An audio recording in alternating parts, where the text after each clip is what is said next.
Olá, meus caros, meu nome é David Alossi, sejam bem-vindos a mais um Underdog Crew Podcast.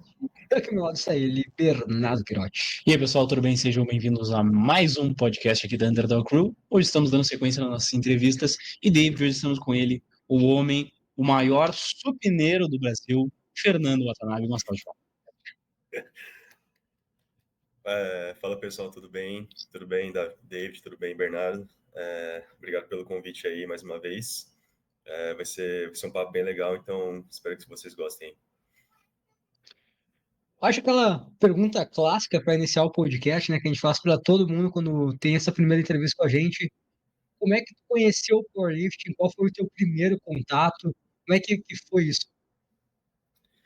Então, eu já sou esportista já desde que eu me lembro por gente, né? Minha mãe foi técnica da seleção paralímpica brasileira de natação, então acho que já está meio na família também essa coisa do esporte. Então, já sempre pratiquei musculação também, desde os 12 anos de idade. E acho que, vias análogas, assim, percebi que eu era mais forte, entre aspas, do que o pessoal que treinava comigo e tal. E meio que foi, naturalmente, fui vendo conteúdo sobre, né, principalmente dos gringos na época, né. E acho que assim foi desenvolvendo o gosto e o interesse, até que eu entrei na Bodytech Eldorado e conheci o Eric Oishi, né, que foi meu mentor e me introduziu nas formalidades do esporte. E estamos aí desde hoje. Faz mais ou menos 2 anos e meio já, então quase 3 anos aí no esporte. Tu disse que tu entrou na academia e tu fazia musculação desde os 12 anos de idade. Quando tu entrou na academia, assim, isso é uma coisa que talvez a gente vá desenrolando mais ao longo da conversa, mas o teu supino, assim, ele já era bom, os teus movimentos, assim, ele já eram bom. Como é que foi a tua força, assim, no início de academia mesmo? Então, eu acho que por mesmo muita influência dos vídeos que eu assistia na época, né, dos aquelas DVDs de musculação, né, do Ronnie Coleman, do Jay Cutler, foi o que me introduziu, então eu sempre gostei dos movimentos básicos, sempre fiz muito supino, muito agachamento, muito terra, muito leg press, então movimentos compound mesmo. E o supino, acho que desde sempre foi um dos que eu mais me destaquei, acho que anatomicamente também me favoreceu. Eu lembro que, acho que um ano depois de começar na academia, nem isso, com dos 13 para os 14, eu já estava fazendo 100 quilos supino. Assim, aquela forma bem mais ou menos meia boca de academia, quicando no peito. Mas eu acho que para a idade, para o tempo que eu tinha de treino, acho que já foi um destaque, assim. E o agachamento também, cheguei a agachar 120 na época, sem joelheira, sem cinto, sem nada. O terra, desde sempre, foi meu nêmesis. Eu nem me lembro na época, acho que eu só fazia por fazer mesmo. Mas desde sempre eu sempre tive esse gosto muito forte pelos básicos. Vê só, né, com 13 anos ele fazia 100 supino no Bernardo, isso há 3 meses atrás. E não é muita brincadeira, cara. Não, isso não é muita brincadeira. E foi assim, ó. Pá, Não, comemoração, pô, puta finalmente. vitória, puta vitória. Marca da hora demais. São bem chorado, bem sofrido e bem comemorado. Mas, cara, tu disse que começou mais com o pessoal do fisiculturismo, né? Vendo o Ronnie Coleman, Jake Cutler e tudo mais. Mas esse teu primeiro contato com o Power, foi fundamentalmente quando tu conheceu o Eric, ou já nessas tuas pesquisas já teve algum mínimo contato, que seja assim, com o powerlifting, até mesmo com o caso do Ronnie Coleman? Perfeito. Comecei, como você disse mesmo, pelos bodybuilders. E mesmo não sabendo da época, né, do powerlifting como esporte de força e tal, eu já entendia que tinha uma certa importância e do porquê eles priorizavam tantos exercícios. Aí, uns 2 anos depois, né, então, dos 14 para os 15, eu conheci uns influenciadores mais jovens na época, né, então seria o Lex Little, não sei se vocês conhecem, o Gabe Deutsch.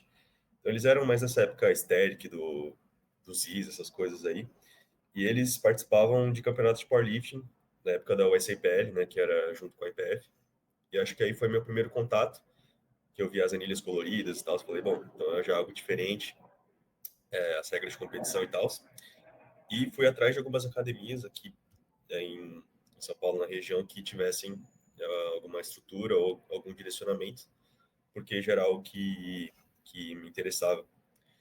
E quando eu fui fazer o tour pela Bodytech, né, a primeira vez que eu fui conhecer lá, inclusive, foi engraçado porque a recepcionista perguntou: você tem algum interesse, alguma área?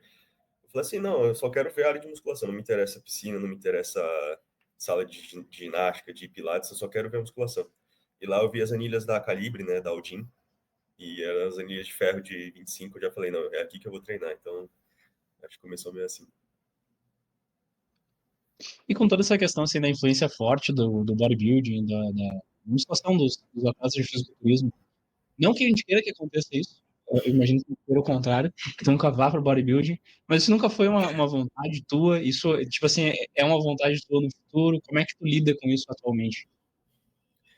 Cara, acho que essa pergunta já me fizeram algumas vezes e eu já tive algumas respostas. Acho que mesmo quando eu tava no meio, né, tava começando e tal, eu vi que teve algumas mudanças de composição corporal, óbvio. Então, eu comecei no powerlifting com 66 quilos, mais ou menos, mas eu sabia que não era o meu peso habitual. Comecei a ganhar mais massa, e vi que junto veio, né, aquela pancinha, né, aquela pochetinha. E aí eu falei, eu vi o meu total aumentando 100 quilos, 150 quilos, falei, isso aí não é para mim, não. Mas acho que com o passar do tempo a gente vê cada vez mais os atletas de elite mesmo, do próprio Power, ganhando uma composição mais musculosa, né, mais seca. Acho que isso por questão do alto rendimento, né? Quanto mais massa, teoricamente, na categoria você conseguir colocar, mais força você tende a produzir. Então, acho que é meio via de mãos duplas aí. Exemplos, o Russell Ward e o Greg Stergakis, os próprios caras mais leves também, o Taylor, né?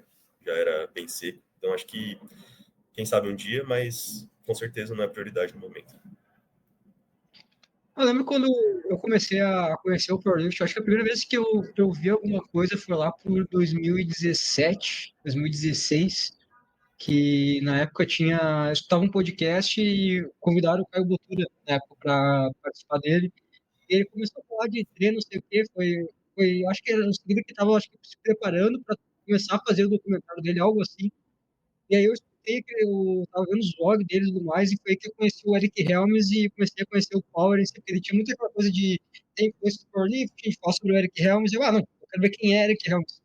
Quando eu conheci o Eric Helms, a coisa fez, explodiu, assim. Acho que grande parte do meu desenvolvimento, até em questão de conhecimento técnico, acho que eu tive um grande salto, assim, porque eu já conheci um cara muito bom.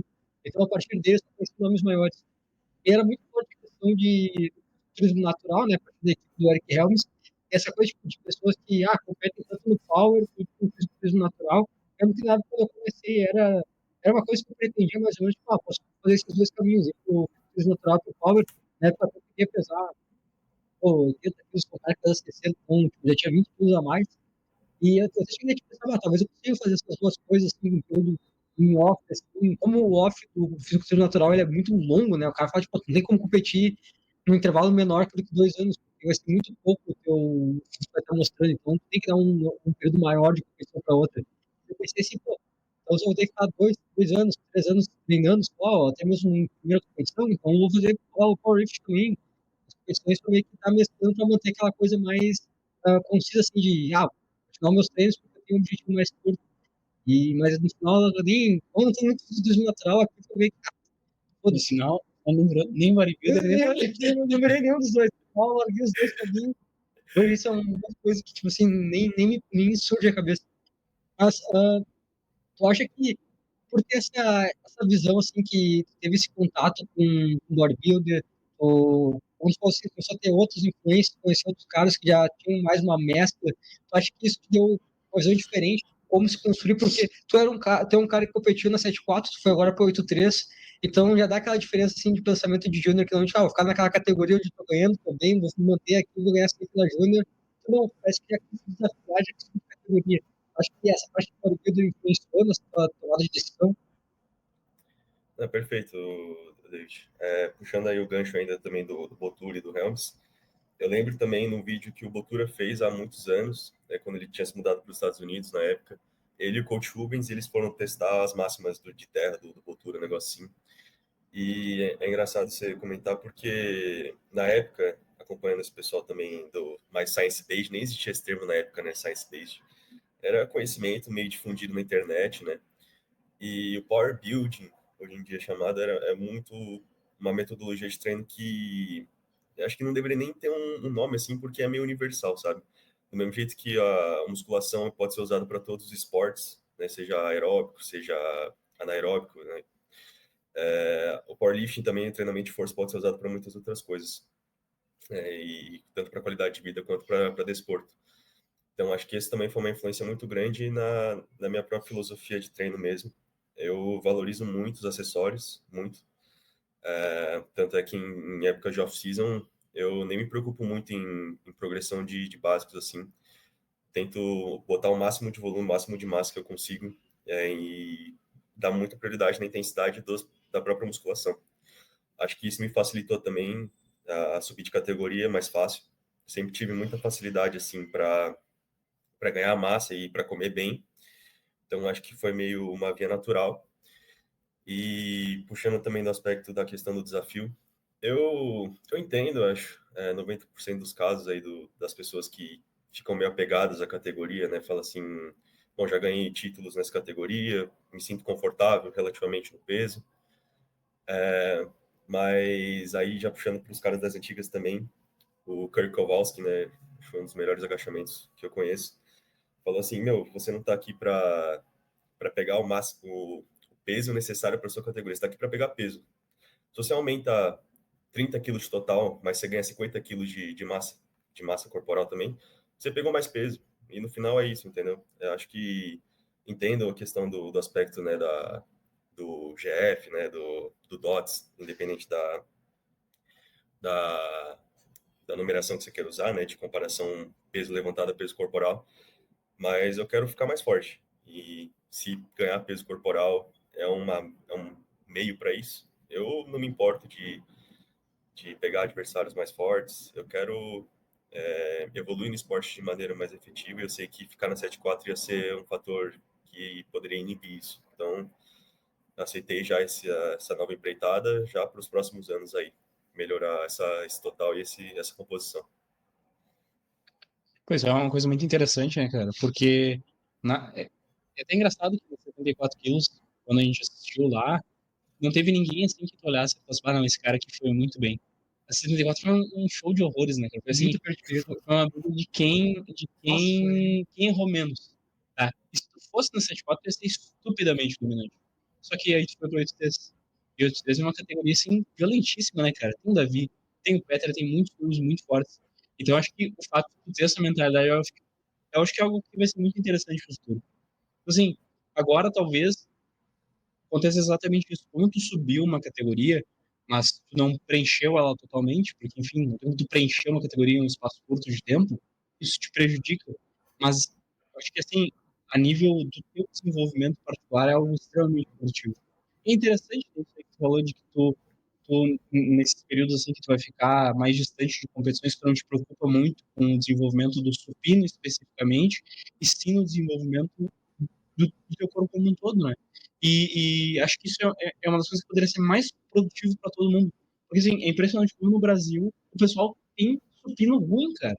Tem supino ruim. A maior parte das categorias que a gente olhava, assim, o agacho terra tinha uma diferença, mas o supino, em primeiro lugar, era gritante. O que, assim, na tua visão, é o que causa o pessoal ter esse supino tão subdesenvolvido no Brasil? Cara, acho que no final a gente tem que olhar os exemplos dos grandes, né? Sempre. Não falo pra gente copiar e querer fazer igual, mas a gente tem que sempre pegar o exemplo do que deu certo e tentar entender o porquê que deu certo para a pessoa ou para certo grupo. Tava até tendo aquela discussão esses dias, né, dos acessórios, né, e qual o melhor acessório, qual o melhor quê, escola de treino, Westside, russos, enfim. Mas eu acho que no final, o que todos os supineiros bons têm em comum, massa. Se você não tem massa, você não tem um bom supino. É muito difícil você ver um cara com pouca massa aqui na torácica ou pouca massa de braço ter um bom supino. Então você vê aí o Jimmy Colby, você vê o Brian Kennelly, os caras mais antigos. Não, os caras pareciam uns monstros. Tipo, não tem muito o que dizer. você vê um cara daquele tamanho, isso eu acho que ele destoa até dos outros movimentos. Você até pode ver um cara relativamente mais magro, né, com menos massa, ter um terra monstruoso. E eu sempre aleguei isso, que o terra é um movimento que, meu, se você não tem boas alavancas, é óbvio que você vai conseguir usar seus músculos para tentar forçar o movimento, mas vai ser muito mais difícil do que se você tiver pouca massa no supino. Então, eu acho que essa é a diferença. E justamente acho que essa nova metodologia de treino, essas trends que eu vejo, né, dos SBDs de alta frequência de competitividade, de movimentos competitivos, você acaba tirando mesmo esse aspecto, meu, do treinamento em si, de ganhar massa, de, né, se esforçar de fato nos acessórios.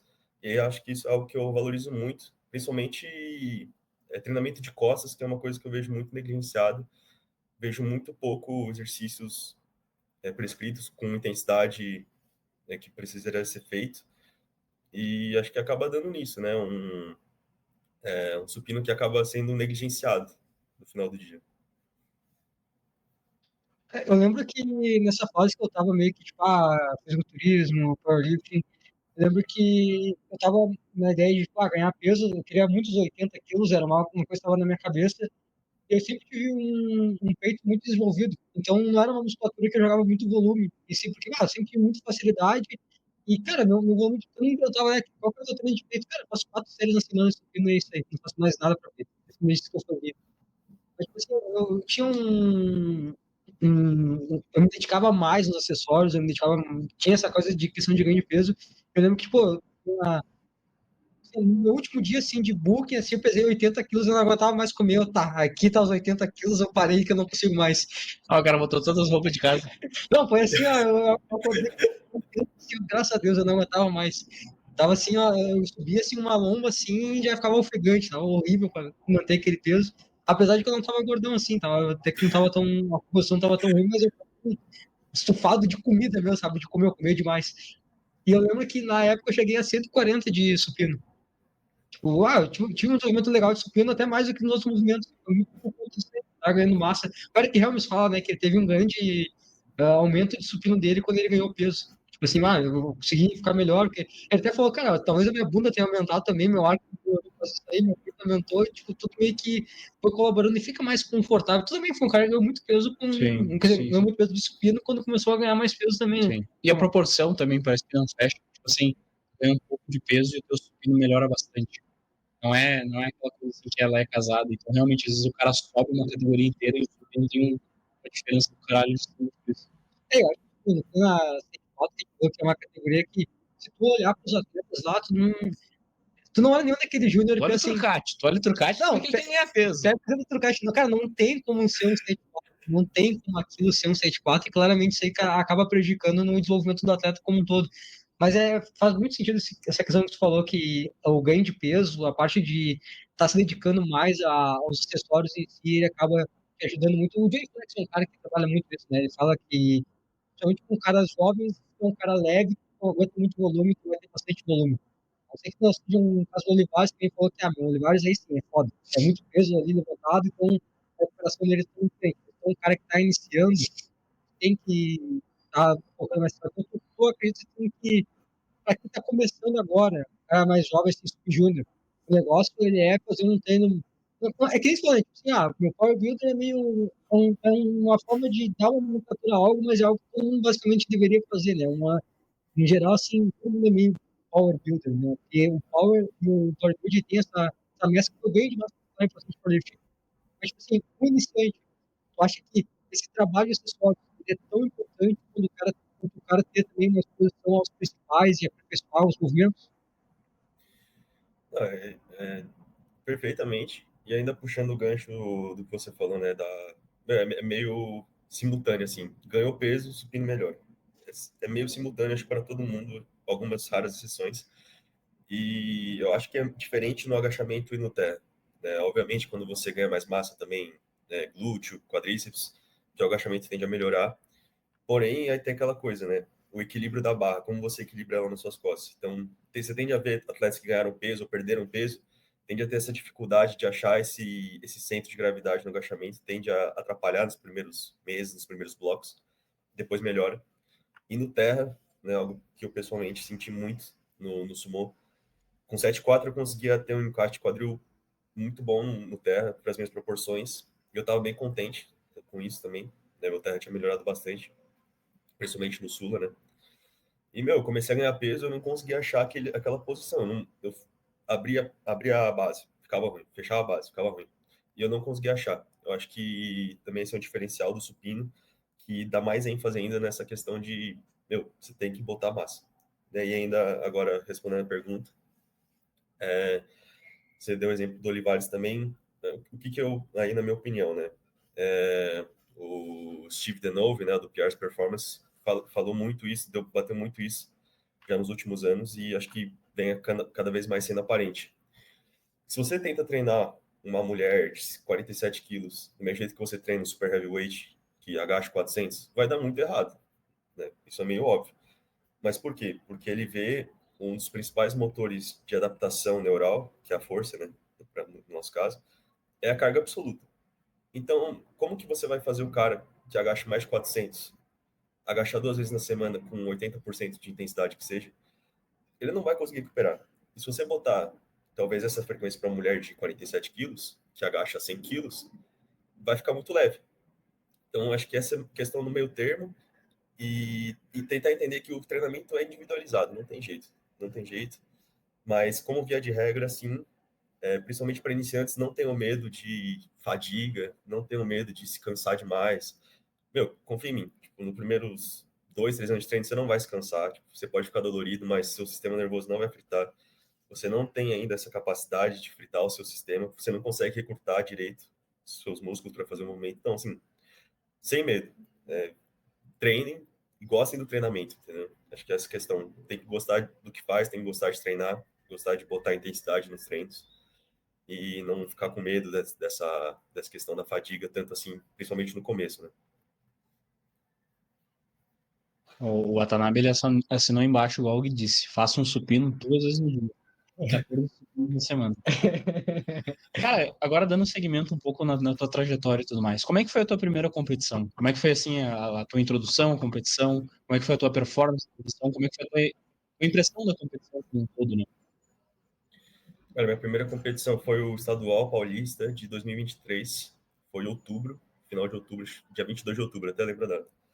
Mas continuando, então, foi o Eric que me incentivou muito a competir. Eu já vinha de um background de um ano bem difícil. Eu tinha perdido 12 quilos, né? Não estava conseguindo comer. Estava num episódio depressivo bem, bem intenso. E foi o powerlift que me devolveu essa vontade de lutar e de viver, né? E de botar intensidade nas coisas que eu faço. Então foi uma competição que obviamente eu não ganhei, né? Tinha, sei lá, 4 meses de treino, mas foi uma competição muito especial para mim.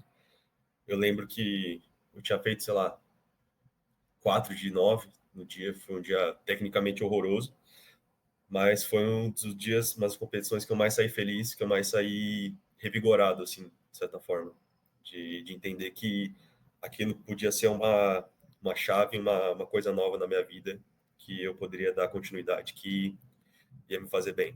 Então, acho que, falando em números, né, foi, sei lá, 170 de agacho, 107,5 de supino e 175 de terra. Acho que foi uma coisa assim, menos de 450 de total. Então, em termos de números, obviamente nada incrível, mas para mim foi um dia que eu nunca vou esquecer. Foi lá em Mogi das Cruzes também, então fora de casa. É bem curioso essa questão do powerlift, né? Porque quem tu falou tá lá no episódio de depressão e o powerlift acabou te ajudando bastante em relação a isso. Porque tem que pegar um espaço assim, tipo, de musculação, às vezes as pessoas elas têm um certo receio de entrar numa academia, né? Não necessariamente powerlifting, mas entrar numa academia por causa acaba se sentindo mal, acaba aquele ambiente sendo um pouco fútil, muito relacionado à imagem, e a pessoa não está num clima para isso, né? Tipo, às vezes é a música em si, e o Paulo ele acaba ainda ele faz parte daquele ambiente, mas ele acaba meio que sendo um refúgio, né? Tipo, acaba abraçando pessoas que talvez não esteja no momento legal. Eu até acho que ele é bem mais diverso em relação a isso, né? Eu tava pensando sobre isso, como, tipo assim, um dos pontos, assim, do Power é a diversificação de, não só do pessoal que pratica a nível assim, mais recreativo, mas até dos atletas de elite, cara.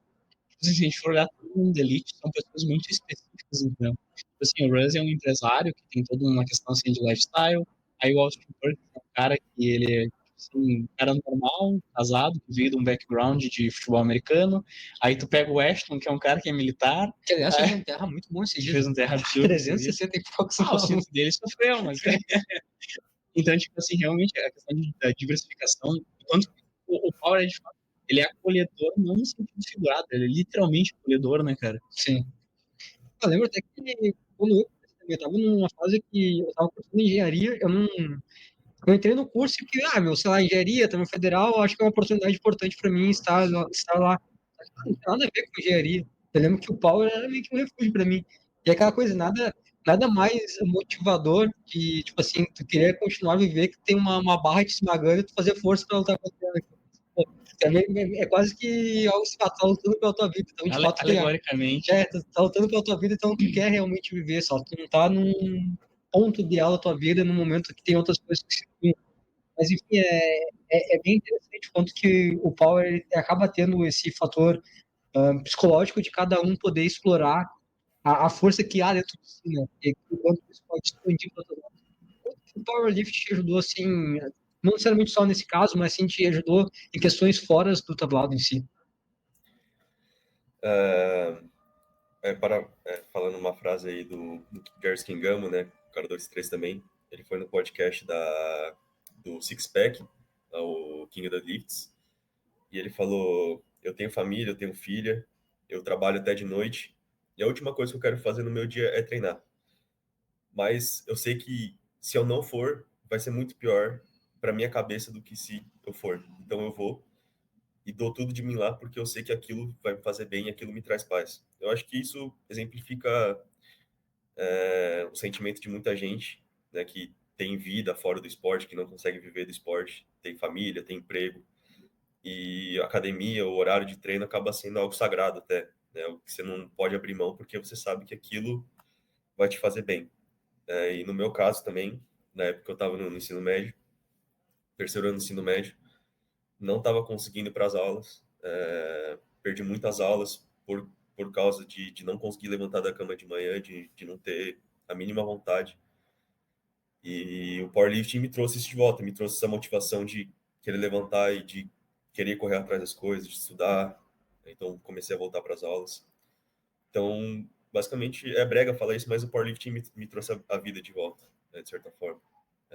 A interação que eu tenho com a minha família, com as pessoas, me trouxe muitas coisas positivas. Então, só tenho a agradecer ao esporte, à atmosfera, né, às pessoas que me acolheram até aqui.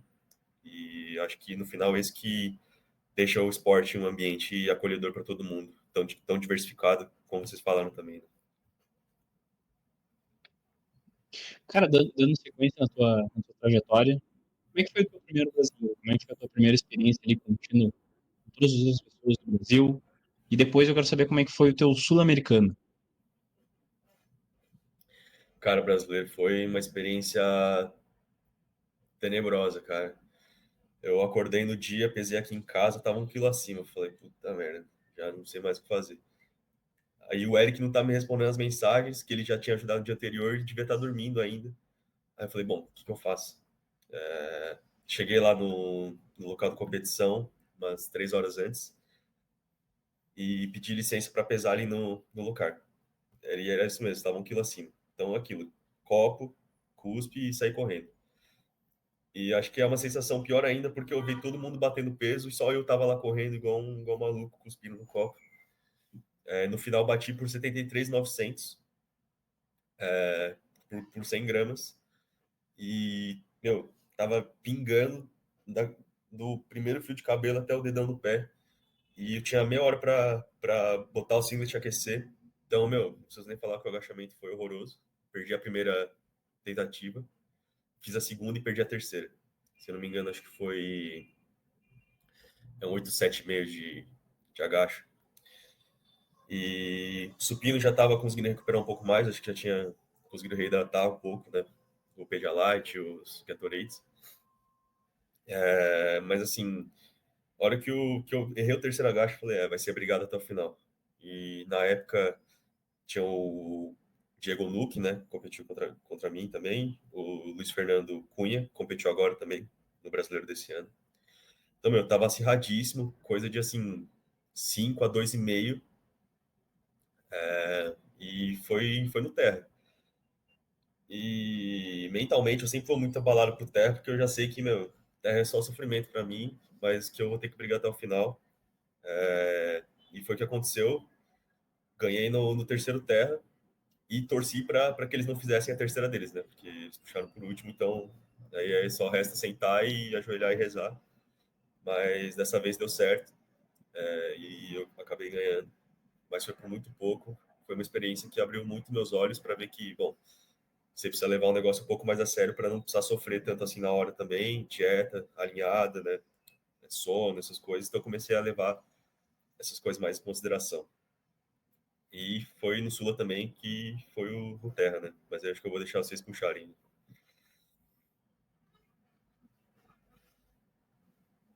Aí tá, teve essa experiência, foi no brasileiro que tu teve a experiência de que, tipo, não, justamente por ter essa questão de, tem vários fatores que acabaram impactando o teu rendimento, foi ali que tu pensou assim, é isso que eu quero, ou já tinha sido já no Paulista que tu ficou aquela ideia assim, não, é isso que eu tenho que seguir, ou se foi no brasileiro mesmo que tu viu que as coisas estão ficando sérias, e eu realmente quero assumir a responsabilidade de seguir a partir desse esporte, e como tu falou assim, começar a focar em outros aspectos que não só somente no treinamento. Cara, acho que no Paulista já acendeu aquela chama, né, da vontade, né, de querer correr atrás das coisas, mas acho que foi no brasileiro mesmo que eu percebi, se eu não levar todos os aspectos que eu posso a sério, não vai dar certo. Então, acho que foi essa junção de querer dar certo e de perceber as coisas que eu teria que fazer para dar certo. Acho que foi no brasileiro que eu percebi isso.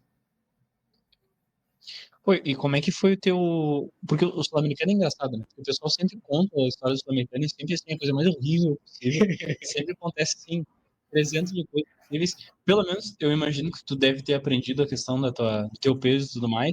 Como é que foi essa questão do peso pra ti no Sul-Americano? Como é que foi a experiência da viagem e da competição como um todo? Cara, acho que se eu fosse contar a viagem inteira, teria que ser só um podcast tanto de perrengue que a gente passou lá, cara. Foi tenebroso. Mas, simplificando a história, não era um hotel, o local da competição, era um alojamento que anteriormente, né, na época do Perón II, né, o presidente, era uma sede de trabalhadores, né, de indústria, que ali a área de Ezeiza, né, que é longe da capital Buenos Aires, é uma área desolada, cara, não tem nada lá, nada. O principal supermercado lá é 20 minutos de Uber, e cada Uber eram R$ 100, assim, fazendo a cotação de peso para coisa. Então você tinha que economizar ida ao supermercado, você não tinha café da manhã direito, eles só botavam um prato de ovo assim mexido, e os pessoal dos outros países já sabendo que não ia ter mais, pegavam o prato inteiro. Tipo assim, nem dividia. Então era meio que uma guerra, assim, uma selva. Na primeira noite eu fui com o Daniel Nacker, né, da 120 mais, e o Matheus Wallace, da 105. E a hora que a gente chegou, meu, eles falaram assim: então a gente deu o quarto de vocês para outro pessoal porque a gente achou que vocês não vinham. Aí isso era meia-noite. A gente chegou de madrugada e a gente falou: tá, e o que a gente faz? Eles falaram: então tem um quarto ali, mas vocês vão ter que dividir o quarto com mais 5 pessoas. Aí a gente falou assim: meu, não rola. Aí tudo bem. Aí a gente falou: no dia seguinte a gente vê. Fomos tomar banho, fomos voltar pro quarto, o quarto não abria a porta. Porque não tinha maçaneta. Você tinha que abrir a porta com a chave que a gente deixou lá dentro. Aí o que eles fizeram? Pegaram um monte de pedra e começaram a tacar na janela para acordar o pessoal que estava lá dentro para abrir a porta pra gente. Meu, eu acho que isso. A gente foi dormir 3 horas da manhã e teve que acordar, tipo, 7 horas no dia seguinte também. Então foi um começo tenso, mas pelo menos eu tava no peso já. A Renata Toma, né, competiu agora também, me ajudou na questão do peso. Não precisei fazer um corte de água muito pesado, só o habitual. E a alimentação também foi bem flexível, com quem a gente tinha lá, não tinha muita coisa. Então nem dava para comer muito. Mas o peso bati tranquilo, bati até leve. Eu pesei 7,3 e 7,3,5, 7,3,700, alguma coisa assim. Então fui até com certa folga. E a competição em si, meu, acho que foi tão intenso assim que eu não tenho nem muitas memórias de estar competindo. Assim, eu lembro alguns flashes muito específicos, né, o último agacho, o último supino e o último terra, acho que são as únicas coisas que eu lembro do dia da competição em si. E é interessante que eu estava nomeado em quarto, se eu não me engano. Só que, meu, já no agachamento, o Eric já viu, olhou para mim e falou: a gente tem chance. Aí foi aí que eu vi que eu tinha que focar ali e fazer o meu. Então, acho que até por isso que eu não tenho muita coisa a falar na competição. Mas a energia do terceiro terra é algo que eu acho que eu vou carregar comigo para sempre. Né? Esse peso de uma medalha internacional logo na minha primeira competição. E de ver o pessoal do Brasil torcendo por mim lá. Acho que foi algo que me emocionou demais. E na hora, né, eu tomei 2 vermelhas. O Eric foi no júri. Eu já achei que já tinha acabado, já eu nem vi ele pro júri. Eu falei, não, fiz o que eu pude, mas não foi suficiente. E ele voltou e falou, você é campeão. Aí na hora, assim, você começa a passar tudo na cabeça que passou a preparação, a viagem. Aí, meu, não tem jeito, você começa a chorar e acho que esse foi um dos momentos mais especiais, assim, da minha vida inteira que eu vou carregar para sempre, com certeza. Esse título sul-americano teu foi com uma diferença de 2,5 para o segundo colocado, né? Se for o brasileiro também foi disputado. Como é que é para ti essas disputas assim tão acirradas? O que tu tenta pensar assim para te manter focado? Se tu só confia no Eric e só vou fazer o que ele mandar e sigo nem tento pensar muito no que está acontecendo? Como é que é essas disputas tão acirradas que tu começou a criar já esse primeiro ano, né? Porque estadual ali, primeiro ano de ciclo, né? Que como começa o estadual no meio do ano, né? Então, tipo, estadual brasileiro, sul-americano, como é que foi ter que lidar e era nesse primeiro ano de esporte com tantas disputas assim acirradas? Como é que tu conseguiu assim, se preparar mentalmente para elas? Cara, eu acho que você pode mudar treinamento, pode mudar metodologia, mas no final o que vai editar como você vai ser no dia é a sua cabeça. Eu acho que isso não tem discurso. E isso é uma coisa que eu mesmo estava muito introspectivo esses últimos dias, pensando justamente nas disputas que eu tive, na mentalidade que eu tive. E acho que na hora, essa sensação de é tudo ou nada é uma coisa que me dispara demais, assim. Essa sempre fui uma pessoa meio de tudo ou nada, até de no dia a dia assim. Isso pode ser um detrimento às vezes, mas pelo menos no esporte é algo que me deixa muito pilhado, muito animado,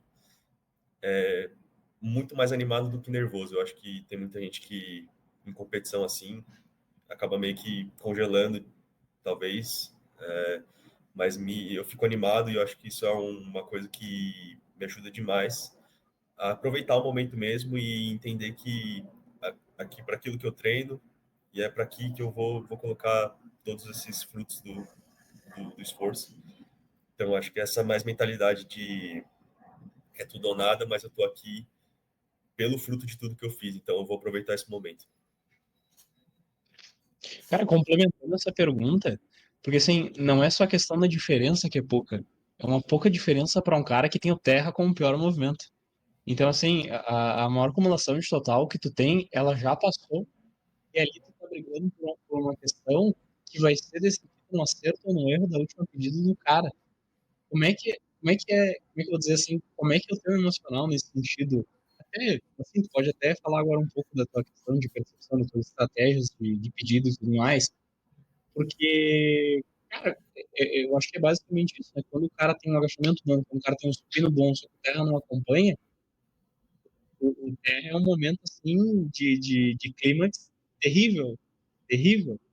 Como é que é a tua emocional em relação a isso? Todo mundo fala da jogada do cara que é especialista em terra, né? Tipo, não, tá, vou levando aqui, mas no terra resolvo. Agora, o cara que tem o agacho no bom, vai chegar na hora do terra, por favor, né? Porque tu não sabe qual que vai ser o cara com aquela, tudo torto, com a autometa tão diferenciada, que vai vir, vai puxar uma caralhada de peso e atrapalhar todo o planejamento.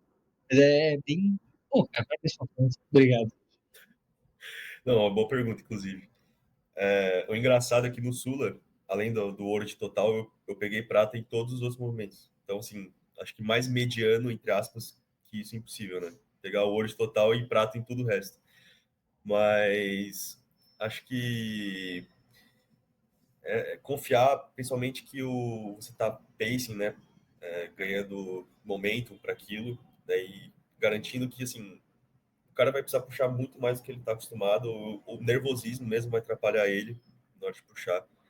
Eu acho que aí já é algo de opinião pessoal, o cara que puxa convencional vai ter muito mais vantagem em puxar por último do que um cara que puxa sumô.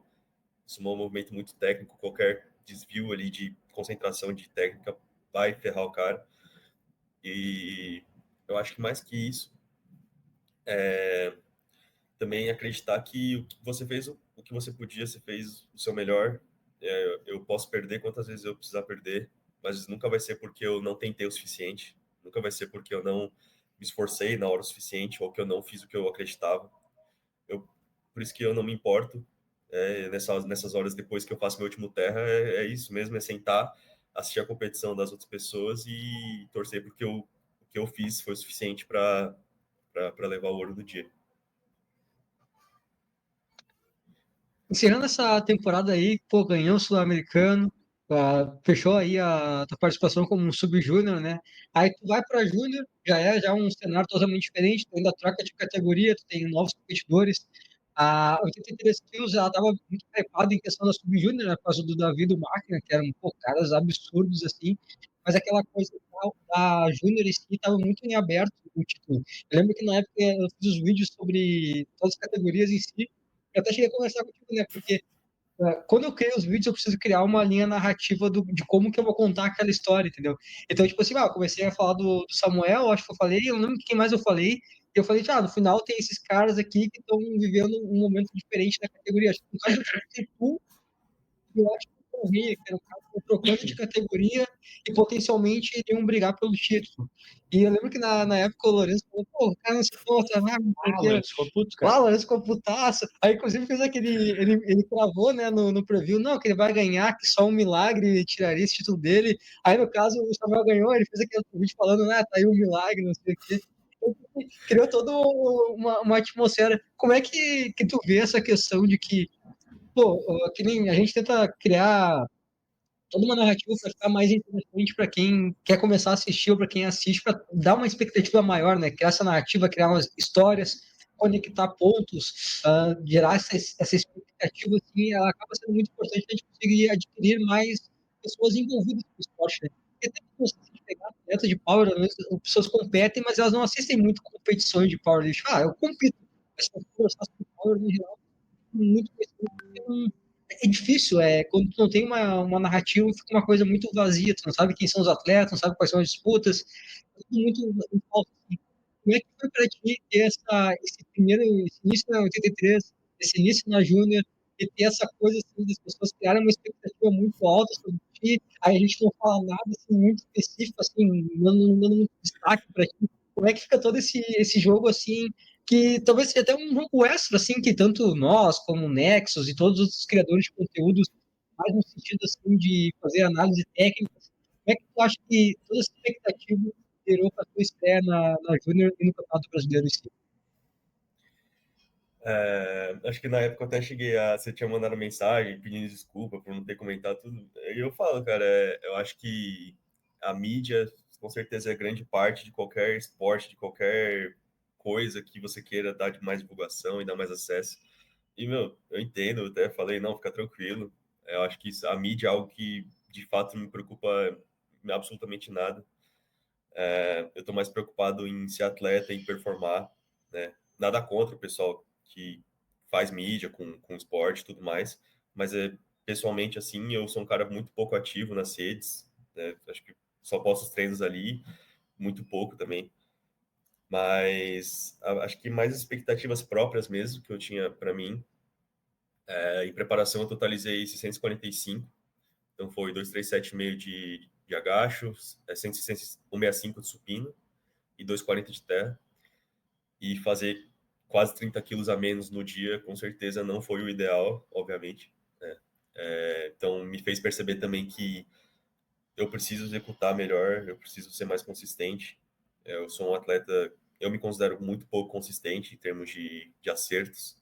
Se eu for fazer uma estatística, aí com certeza vai estar mais para o vermelho do que para o verde, né, nas tentativas que eu acerto. Eu acho que isso é algo que eu preciso trabalhar futuramente. Mas, meu, foi uma disputa divertidíssima.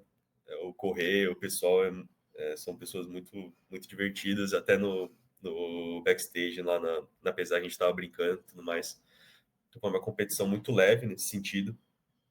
E poder estar na disputa com esses caras no meu primeiro ano já foi algo que me deixou muito contente.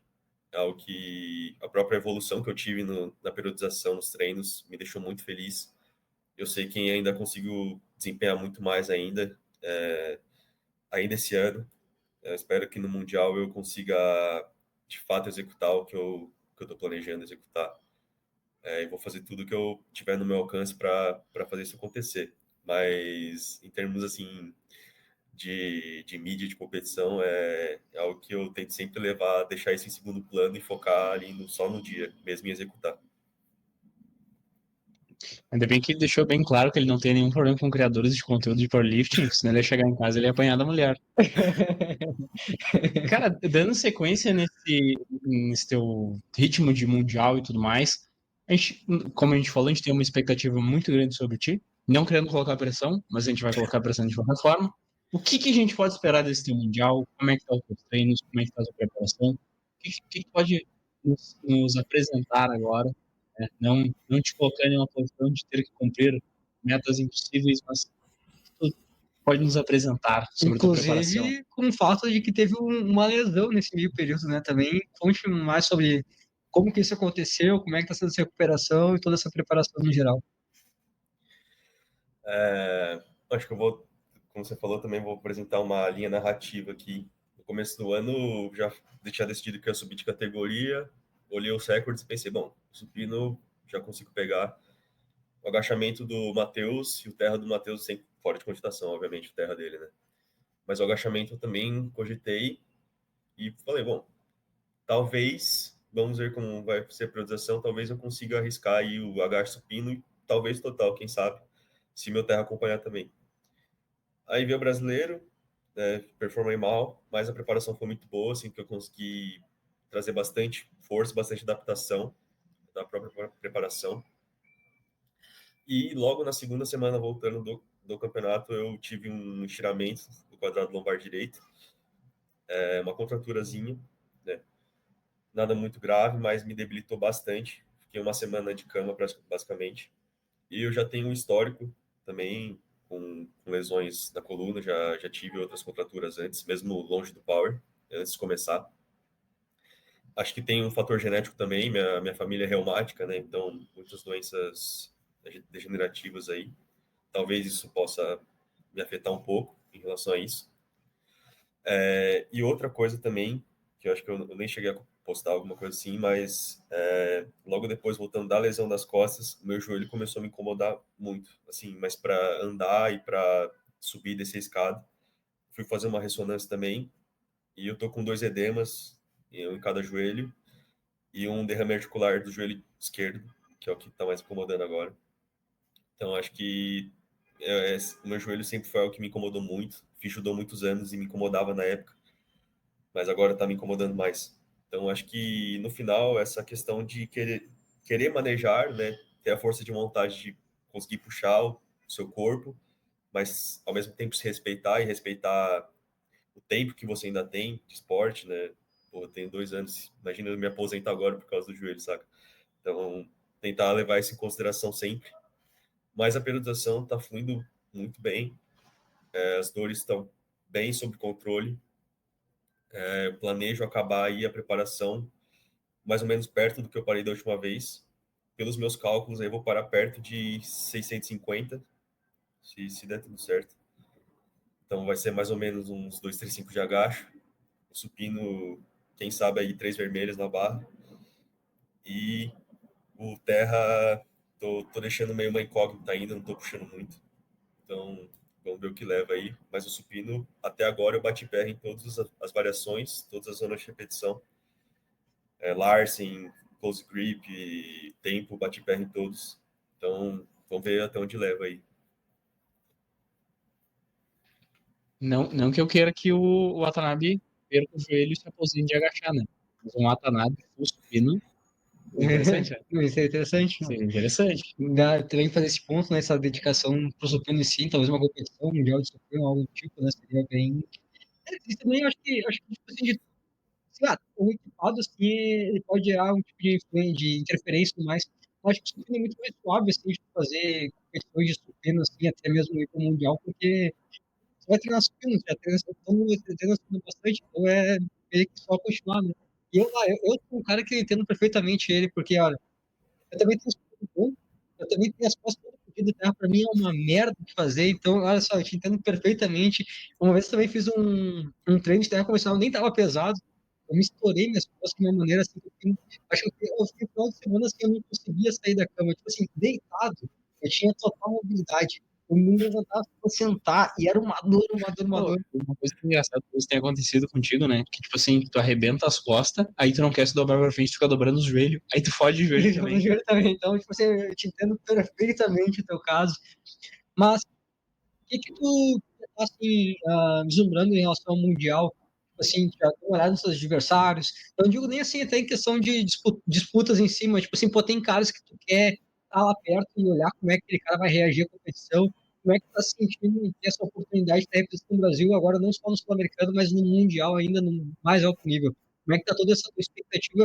Eu não digo nem em relação a resultado e a números, mas em relação à atmosfera que tu vai estar ali envolvido na hora do Mundial. Cara, eu acho que não tem palavras para descrever a oportunidade que é, a honra que é poder estar lá e com outros atletas incríveis também, tanto do mundo quanto do nosso país. Então, acho que assim, só gratidão por poder estar tendo essa oportunidade, mesmo não tendo performado bem, né? Eu espero poder ter minha redenção lá, me redimir comigo mesmo, principalmente, que eu sinto muitas vezes que eu me falho quando eu não atendo as minhas expectativas. Mas, meu, principalmente caras que eu quero acompanhar lá e quero estar ajudando, o Davi Valdez, obviamente. O cara é muito gente boa, futuro brilhante, assim, no esporte. O Gustavo Zolioni também, um cara é muito gente boa, quero estar lá ajudando. E caras do mundo todo também, meu, que é uma oportunidade você estar vendo de perto. O Chase Gravity, o Elliot Sykes, a, o Reg Stergakis, né? Então, meu, todos esses caras aí vai ser uma oportunidade incrível para poder estar lá com eles. Mas falando da minha performance, eu espero não ficar em último, obviamente, espero não bombar, isso é muito importante. Espero trazer algum brasileiro recorde para casa, seja de agacho ou de supino. Vamos ver aí onde as coisas levam aí. Já seguindo, né, nesse gancho do Davi Valdez e tudo mais, a gente sabe que existe uma disputa muito forte com diversos nomes ali. Eu acho que principalmente na categoria 83 e 93 aqui no Brasil. O pessoal Sim, júnior, a 105 também é interessante. Mas também, se o mundo for para 105, eu acho que ele vai explodir. Não é uma coisa a se considerar. Mas, assim, olhando que tem todo esse bolo, essas disputas, porque a gente sempre cita esse pessoal. Ah, cita o Mendy da 93, o Bacher da 93, o Davi indo para 93, diversas pessoas indo para 93, diversas disputas da 83.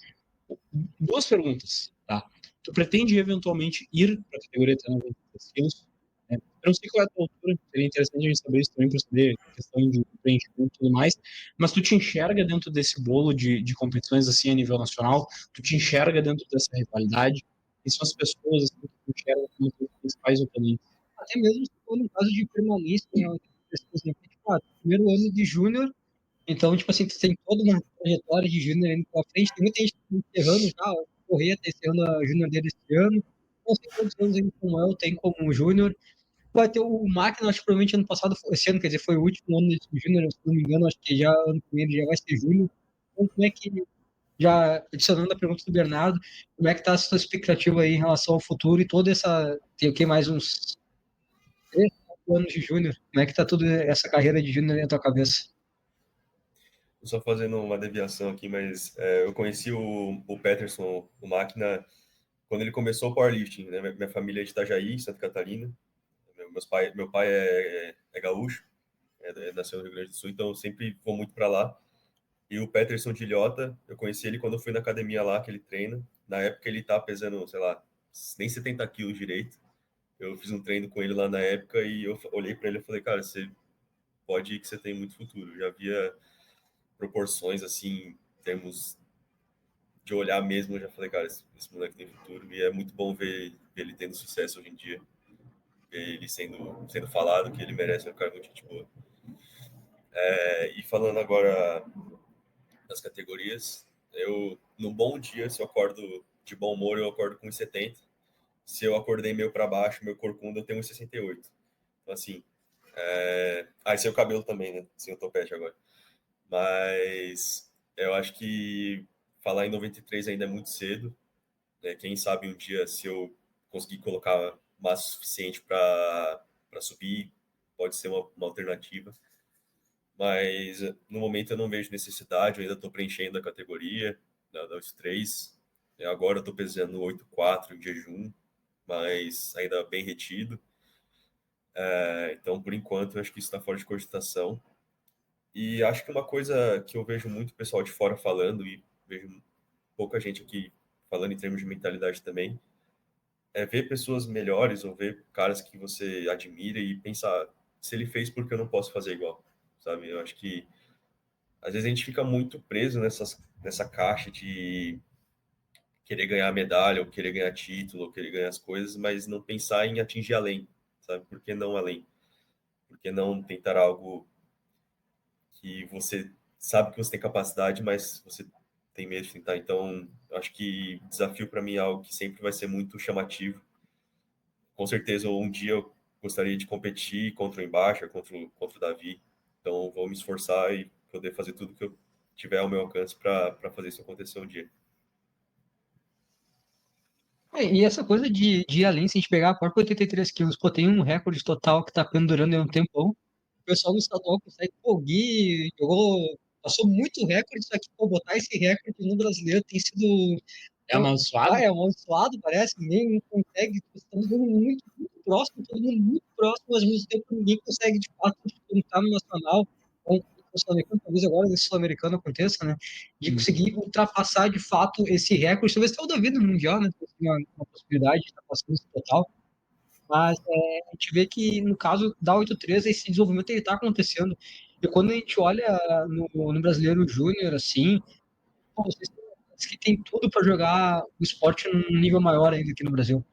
Então, a gente tem nomes grandiosos aí na história que ainda estão ainda muito presentes aí, que, pô, que nem esse dia a gente tava falando sobre o Adriano 74, cara, é absurdo alguém pegar o Adriano 74, mas, tipo assim, em algum momento alguém vai ter que acontecer, vai ter que alguém ultrapassar esses números, e isso parece que está ficando cada vez mais presente com o crescimento que o esporte está tendo, depois que a gente vê nomes como o teu, que, pô, é um cara com um potencial absurdo, está no primeiro ano de júnior, e não é loucura imaginar que no final do ano de júnior está fazendo um total superior, até talvez bem antes do que esse recorde de agora. Então, está sim sendo levado a outro nível e, como você falou, é importante ter esse pensamento de levar além. Falando em questão de mentalidade, se botar um cara que está no seu primeiro ano de júnior, não parece que tem uma, cara, tem uma mentalidade que se expressa de uma forma assim, extremamente madura, assim. A voz também, a voz ajuda um pouco, né? Nada, né? Como é que o que tu acha que te ajudou, assim, a ter essa mentalidade um pouco mais ampla em relação ao esporte, em relação a até a forma de se portar? Enquanto que tu acha que isso te ajuda a visualizar melhor a tua carreira enquanto um powerlifter? É, essa pergunta acho muito boa, principalmente no aspecto de futuro, né? Eu estou fazendo faculdade agora de educação física e com certeza quero trabalhar na área, quero trabalhar com rendimento. E eu estava discutindo isso esses dias com o Pedro Felipe, da FEPERJ, que competiu agora no Rio de Janeiro, que desde do Sula eu venho periodizando, né, os meus treinos. Então, a própria preparação para o brasileiro eu que fiz, né? O Eric continua sendo meu amigo, meu mestre, sempre vou respeitar muito ele. Mas eu queria justamente entender o que faz um atleta ir além, se é simplesmente a periodização, algumas técnicas, a parte mental, ou se é um conjunto pela obra. Eu acho que todo mundo né? Principalmente começando, deveria ter essa experiência de se descobrir como o seu corpo funciona, que zonas de repetição funcionam mais com você, se é RPE, se é porcentagem. Não tem fórmula, não tem receita de bolo, entendeu? Eu acho que essas coisas que fazem você amadurecer como atleta, como pessoa, aprender a ser mais responsável com o seu corpo, com a sua mente, com seus treinos, né? Eu acho que isso faz com que, num contexto geral, as coisas comecem a parecer um pouco mais sérias, né? Não no sentido, tipo, tem que ser tudo 100% focado. Não, mas você começa a entender que tem coisas que você pode fazer, tem coisas que não vão te atrapalhar. Você pode sair para comer com a sua namorada, com a sua família de final de semana. Você pode furar um treino aqui e ali, por eventualidades da vida. Não vai ser isso que vai te fazer não ser campeão mundial, sabe? Mas aprender que levar a vida de forma mais, mais leve, mas de maneira respeitosa é algo que me ajudou muito a atingir essa nova etapa que eu estou atingindo na minha vida, eu acho. Pelo menos eu consigo enxergar assim. Cara, isso aí eu acho que assim, embora eu não ache que seja a coisa mais otimizada de se fazer, a pessoa montar o seu treino, é extremamente necessário, especialmente se tu quer atingir o alto nível. Porque assim, isso é algo que a gente estava falando ontem, inclusive, que é muito engraçado como o pessoal tem muito medo de errar. Eu não quero fazer isso aqui que é diferente porque eu tenho medo de não dar certo e eu vou acabar perdendo tempo. Perde mais tempo por tu não explorar e tentar entender e fazer as coisas da melhor forma possível do que propriamente ir nos pontos mais seguros. E é muito engraçado como eu imagino que eventualmente tu vai voltar a ter um treinador, mas eu acho que realmente isso é uma fase muito importante, porque o processo de treino e tudo mais não é uma via de mão única, é uma troca. Então, o fato de tu explorar o teu corpo, de tu saber o que tu tá fazendo, vai te dar uma oportunidade melhor de poder explorar o que o teu treinador está te oferecendo. Então, realmente, eu acho que é algo que é extremamente benéfico e que vai ser extremamente produtivo no teu desenvolvimento. E indo além, Joey Flex, os maiores treinadores, né? Joey Flex, Soul Fessor, Guys Performance, o próprio treinador da Agatha, outros ótimos treinadores, Matt Gary. O que eles sempre falam, e que, eu vejo isso sendo muito, tipo, as pessoas meio que passam por isso. O que faz um bom coach? É simplesmente ele ter as melhores técnicas, ter os melhores métodos? Não, é ele ter justamente esse leque de possibilidades. Porque nenhum atleta responde da mesma maneira. Então, o Joey Flex bate muito nesse ponto. Um bom treinador é um treinador que conhece o Westside, que conhece 5x5, conhece 5-3-1, conhece método russo, conhece tudo e ele pega as partes que ele acha interessante para certo atleta e ele acha que pode funcionar. Pode significa que vai dar certo? Não. Como você falou, é tentativa e erro. Às vezes as pessoas também contratam um treinador e acham que vai acontecer milagre, tipo assim, nossa, o cara vai consertar tudo. Não, não. Ainda mais se você for um cara que não tem muito um histórico de treino. Você não sabe o que deu errado, o que deu certo, porque você nunca tentou. Então pode ser que dê certo? Pode. Mas pode ser que dê outra coisa que vai dar mais certo ainda. Então acho que esse medo esse dogma de eu não posso errar, eu tô perdendo tempo. Não, ainda mais para falando de júnior, sub-júniors. Meu, você tem todo o tempo do mundo para acertar e para errar. E se, principalmente pessoas que querem trabalhar com isso, eu acho que é muito importante você não ficar preso nessa caixa, assim, sabe? Tipo, RP bom, porcentagem ruim, vice-versa. Tipo, sabe? Por quê? Por que isso? Eu acho que, de parte acadêmica, assim falando, também é muito importante. Mas, e já é mais uma opinião pessoal. Eu acho que o cara ter aquele apego a qualquer coisa é horrível. Que, tipo assim, não, esse aqui é fórmula mágica e esse aqui tem que ser trabalhado. Porque aí tu obriga o teu atleta a se adaptar à forma como tu trabalha, então não se preocupa mais em se adaptar em relação ao teu atleta. É que nem quando a gente pergunta assim, a gente, como é que você monta a sua priorização, as coisas assim. É muito difícil a gente explicar como a gente monta em si, porque não existe uma maneira específica do que a gente faz. Você trabalha com porcentagem, você trabalha com RPE, qual os dois vocês utilizam? Cara, a gente utiliza os dois, assim, são ferramentas de monitoramento de intensidade, não necessariamente qualquer uma das duas vai estar ditando o que a gente faz. São apenas maneiras que a gente consegue monitorar a intensidade e assim a gente consegue adquirir resposta, porque o grande jogo da priorização, principalmente quando tem um atleta assim, que está começando a trabalhar, é tu entender o que dá certo e não quer buscar respostas. Tu levanta hipóteses, isso aqui, será que isso aqui dá certo, isso aqui não dá certo? Ah, isso aqui não é resposta positiva, isso aqui nem tanto. Porque, dependendo do atleta, vai ter diferentes respostas. E outra coisa também importante para o cara não ter tanta certeza, acho que é uma coisa ter certeza. Por isso que, às vezes, assim, eu sou um cara que eu sempre fui muito mais apegado a treinadores de fora que do que no Brasil. Eu não digo nem de powerlifting, assim, eu digo no geral, assim, até minha base, assim, tipo, nem Eric Helms, eu vi um cara, sei lá, um coach de bodybuilding aqui no Brasil. Não sabe o que esse cara tá falando, porque ele tá tendo tanta certeza, assim.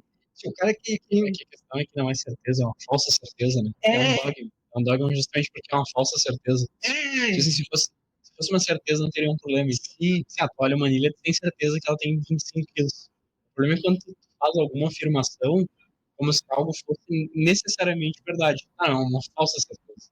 Não é algo que é de fato. E tipo assim, tem aquela ideia, tipo assim, não, tu tem que transmitir que tu tem totalmente certeza no que tá falando, porque aí sim tu passa credibilidade. Tá, mas assim, por que tipo, o Eric Helms, o Mike, o Joey, todos eles falam tipo assim, depende da situação, tem que analisar esse outro fator, tem que ter essa observação aqui, eu não sei. Assim, por que esses caras tão grandes, eles não dão certezas? Eles buscam que tu explore a situação, que tu jogue perguntas, hipóteses, e a partir disso tu consegue recolher informações aqui do atleta e aí sim trabalhar com ele de uma forma... E aquela coisa também, né? Que, tipo assim, às vezes tu consegue recolher informações do atleta, aquilo começa a dar certo, começa a ajustar, aquilo dá certo por determinado tempo, só que daqui a pouco aquilo não dá mais certo. Então, você não pode ser pegado aquele mesmo atleta pode escolher de uma maneira em uma priorização específica, mas na próxima priorização, aquela lá já também não é uma certeza absoluta, já não é uma verdade que realmente está sendo naquele presente ali, ela não faz tanto sentido assim, tem que começar a explorar outras coisas. Então, eu acho que o cara que ele quer ser treinador, que ele quer aprender um pouco mais sobre isso, ele tem que ser muito mais um cara que saiba observar o que o atleta responde a ele, do que propriamente alguém que tem uma certeza sobre como trabalhar, o que deve ser feito. É mais a questão de estar observando, estar tirando as respostas corretas a partir do que o atleta está sendo exposto. E tu sendo um cara que está procurando treinar, é como o Bernardo falou, o teu feedback em relação ao treinador vai ser muito melhor. Tipo assim, determinada coisa está acontecendo, pô, o treinador vai ter que explorar o porquê que aquilo está acontecendo, como é que eu saio da situação. Já pode falar, cara, eu já tive essa experiência em tal circunstância e eu vi que esse aqui foi o problema. Pô, já mata um baita de um tempo assim que o cara ia ter exploração. Aí o cara pode testar a tua hipótese, pode ser certo, pode ser que naquele momento não tá mais certo, né? Então, tipo assim, tu tem esse jogo. Então é bem interessante ver que tu é um cara que quer entrar, tá cursando educação física, quer trabalhar com powerlifting, com alto rendimento em geral, e já ter essa visão um pouco mais ampla das coisas. É toda aquela questão de as referências nas quais tu é exposto, né? Sim. Tipo assim, se o cara não tem uma boa referência, não dá pra tu julgar o cara por que ele tá pensando desse jeito? É que o cara não tem uma referência boa. Mas como tu já falou, tu tem vários exemplos de várias pessoas importantes e tu conseguiu tirar um pouquinho de cada um.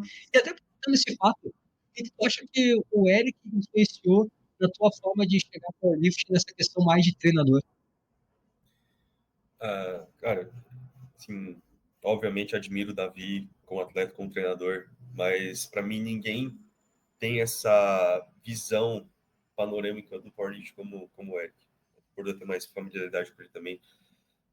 Ele consegue ver você no dia e falar assim, bom, hoje a gente não vai pegar muito pesado, ou não, hoje você tem capacidade, sabe? Você pode não acreditar que você tem, mas você tem capacidade. Eu acho que isso é algo que é muito sobrevisto hoje em dia. Também é o que eu com certeza quero levar essa relação aluno-professor, enfim, justamente falando também, não significa que um cara que é treinador não possa ter outro treinador, tipo, eu já vi muita gente falando isso. Mas se você treina as pessoas, por que você precisa de alguém para treinar você? Porque a pessoa não tem consciência do quanto tempo você gasta só para montar uma planilha de uma pessoa, imagina a sua também, sabe? E ter essa credibilidade, esse olhar externo é muito importante às vezes, eu acho. Ver o próprio exemplo do Bryce Krasinski da Calgary Barbell e o treinador dele, o Mike Tuchscherer. Eles têm esses diálogos. Bom, essa semana foi ruim, por quê? Eu acho que por X e por Y, sabe? Essa troca que é muito importante. E às vezes eu acho que as pessoas meio que negligenciam, sabe? Sei lá, às vezes por parte do atleta, tipo, eu tô pagando o cara pra fazer o serviço dele, eu não preciso falar mais nada. Não, tipo, se você não dá o retorno pra ele, ele não vai saber o que fazer. E às vezes no próprio treinador, tipo, falar assim, não, eu tô passando treino, tipo, só faz, sabe? E o Eric é uma pessoa que faz isso muito bem, essa troca com os alunos, e é algo que eu admiro muito nele também, como pessoa. Mas acho que essa negligência, muitas vezes, no serviço de coach ou no serviço de treino, é algo que é um detrimento para ambos os lados. Ninguém cresce, ninguém melhora, não tem essa busca pelo conhecimento. E muitas vezes, como falando do dogma, né? Quando o cara afirma muito que sabe, ou afirma que tem certeza, a maioria das vezes, né, não é verdade. Sócrates já falava, né? Só sei que nada sei, então quem sou eu para falar que eu sei? Qual que é o melhor treino? Qual que é o melhor acessório, melhor coisa? Ninguém sabe. Então, acho que no final é isso. Esse é até um ponto interessante, né, que a gente sempre comenta, que o Power ele tem um hiato muito grande de atletas. A gente tem uma geração mais velha, muito boa, e a gente tem uma geração mais jovem vindo e parece que esse meio ficou meio perdido. E não tem uma explicação muito clara do porquê. Isso é uma coisa que você falou, né? Eu não sei nem explicar exatamente por que o hoje é tão bom. Mas é que isso, né? Às vezes é realmente uma ciência que a pessoa tem que a gente não sabe explicar exatamente o que que é. É um feeling. O que que o cara precisa para ser um bom treinador? Ele precisa ter um feeling bom. Mas o que isso significa? É difícil descrever exatamente o que é isso, então. Por que que o Michael Scherer é tão bom? Cara, porque tem um feeling muito bom no negócio. O que que isso exatamente significa? É difícil de escrever. Obviamente que tem a questão técnica do conhecimento e tudo mais, mas tem alguma coisa ali que é difícil de transmitir, né? Exatamente o que que é, e é difícil de entender, e é difícil uma pessoa aprender a ter.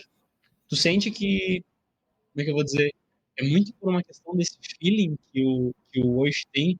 Tu sente que por tu ter um contato com ele de certa forma ele passa esse feeling para ti, e aí por tu ter esse contato com ele, tu consegue ter um entendimento melhor do que é o Power como é que é a tua percepção do Power especificamente falando. Cara, eu acho que essa é uma das coisas mais legais, que me intriga tanto, me faz querer estudar tanto. Se você pega estudos sobre treinamento de força, sobre powerlifting em específico, meu, você não encontra quase nada. Não tem nada falando por que X coisa dá certo, por que Y coisa dá errado. Tipo, nem a ciência consegue explicar direito o que seria uma adaptação neural para força. Tipo, a gente só sabe que se você começa com um volume alto e você vai cortando, de certa forma você ganha mais força. Mas tipo, por quê? Sabe? Então acho que no final tudo é fino quando você fala sobre isso. Óbvio, você tem bases boas. Tipo, eu sei que se eu começar com séries de 8 e for cortando para séries de 3 daqui 12 semanas, adaptações vão ocorrer para que você fique melhor em levantar mais peso em poucas repetições. Tudo bem. Mas você só sabe disso porque pessoas tentaram isso e deu certo. Não foi porque nenhuma escola te ensinou isso. E acho que no final é isso, é você ter essa dexteridade, se eu posso até falar, de, de ter essa consciência de que as coisas flutuam. E o Eric entende muito isso. Ele entende que ele é um cara de porcentagem, né, do cara das antigas, obviamente, mas ele entende que, meu, se você tá no mau dia, ele não vai manter a mesma porcentagem para você. E aí que vem o RPE, essas outras coisas, mas no final do dia, esse olhar crítico sobre as coisas, acho que é algo que é muito intrínseco da própria pessoa, mas você analisar como ele faz isso, como é o jeito que ele aproxima essas situações, às vezes é de forma mais prática, mudando peso, ou às vezes de forma emocional, dando suporte para o atleta, eu acho que é algo que todo mundo pode aprender e pode observar, né, de certa forma. Até quando tu tem algum questionamento, tu chega muito fácil naquela resposta, simplesmente assim, não, tal questão é essa aqui a resposta, tu meio que joga contra ti mesmo, né? Porque parece que é uma coisa, tem uma sistemática, então se essa aqui é a pergunta, essa aqui é a resposta, não tem por que ter um treinador. Se eu sei que se eu tenho determinado problema em determinado movimento, em situação específica, então eu faço isso aqui vai me ajudar. Pô, explicar muito o que é um trabalho de um treinador e o que envolve também toda a questão. Uma coisa que sempre falam do Eric, que eu já vi muitas pessoas falar, acho que inclusive até o Dylan falou no podcast que a gente falou com ele sobre a seleção brasileira, que é o trabalho dele com o jogo de pedidas. Se não me engano, o Diego falou que o Eric é o melhor estrategista de jogo de pedidas no Brasil, assim, em questão de saber, não apenas assim, explorar o melhor do atleta, mas saber avaliar os rivais e ver exatamente o que tem que fazer, desde, tipo assim, no sentido de até onde aquele cara pode chegar, ou até mesmo de pressionar o cara a errar. O que você tem para falar sobre esse jogo assim, de pedidos? Porque isso aqui é uma coisa também, a gente fala muito sobre treinamento, sobre organização, como lidar com atletas, mas o Power ele tem que ser visto mais também como um jogo. A gente não tá. A gente tenta sempre, vamos deixar o nosso melhor no tablado e tudo mais, tentar ganhar a partir do nosso melhor. Mas, cara, tem um jogo ali por trás e tem formas de jogar aquele jogo que pode te levar a vencer de uma maneira mais fácil. Esse é o que você falou. Assim, o ideal é vencer fazendo o menos esforço possível, porque é mais seguro. Quanto menos esforço você fazer para vencer, perfeito, entendeu? Se tiver que fazer muita força, quanto mais força tem que fazer, a maior a chance de tu errar, de tu perder uma pedida. Então, quanto menos força tu conseguir fazer para vencer, pô, perfeito, é mais seguro. O que tu tem a dizer sobre esse jogo do Eric e o que tu pegou para ti? Nada melhor, ninguém melhor perguntar isso do que o cara que ganhou por 2,5 duas vezes. É. Cara, eu nem cheguei a comentar nisso porque acho que para mim já é uma coisa intrínseca do Eric, assim, eu penso nele como treinador, eu penso nas pedidas dele, porque parece mágica, assim, sabe? Ele consegue olhar para a tela e falar assim, você precisa de X números para que o cara fique, tipo, a 5 a 2,5 de distância de você e você conseguir ter essa folga, sabe? E, meu, isso é algo que ainda não consigo compreender como ele faz, tipo, as contas de cabeça que ele faz na hora de entregar as pedidas. Tem vezes que, assim, ele nem falava quanto que ele pedia para mim, porque ele fazia tão rápido que não tinha tempo dele conversar comigo. Mas ele falou, essa é a pedida certa. Tipo, eu sei que você vai conseguir fazer. Isso é algo que acho que requer muita experiência, óbvio, muita confiança no seu trabalho, no seu atleta. Mas, de novo, tem esse feeling, essa sensação de olhar para o movimento do cara e falar, meu, ele não tem mais 7,5. Tipo, se você botar 5, talvez você ainda tenha vantagem em cima dele. Você não precisa fazer mais que ele. Mas você joga em cima do erro do cara.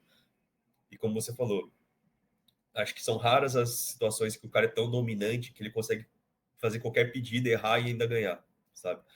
O Power é um jogo. Se você pode ser o cara mais forte do dia, se você não souber jogar o jogo, não souber o pacing certo da competição, se você não souber administrar o tempo entre pedidas, meu, não vai dar certo. Sabe? Então, o Eric é um cara, assim, excepcional. O Dylan já treinou com o Eric também, então ele já deve saber. Mas é algo que é mágico e eu, com certeza, tenho muito a aprender ainda com ele. E nas próximas competições, com certeza, vou ficar mais atento nas coisas que ele faz nas horas das pedidas.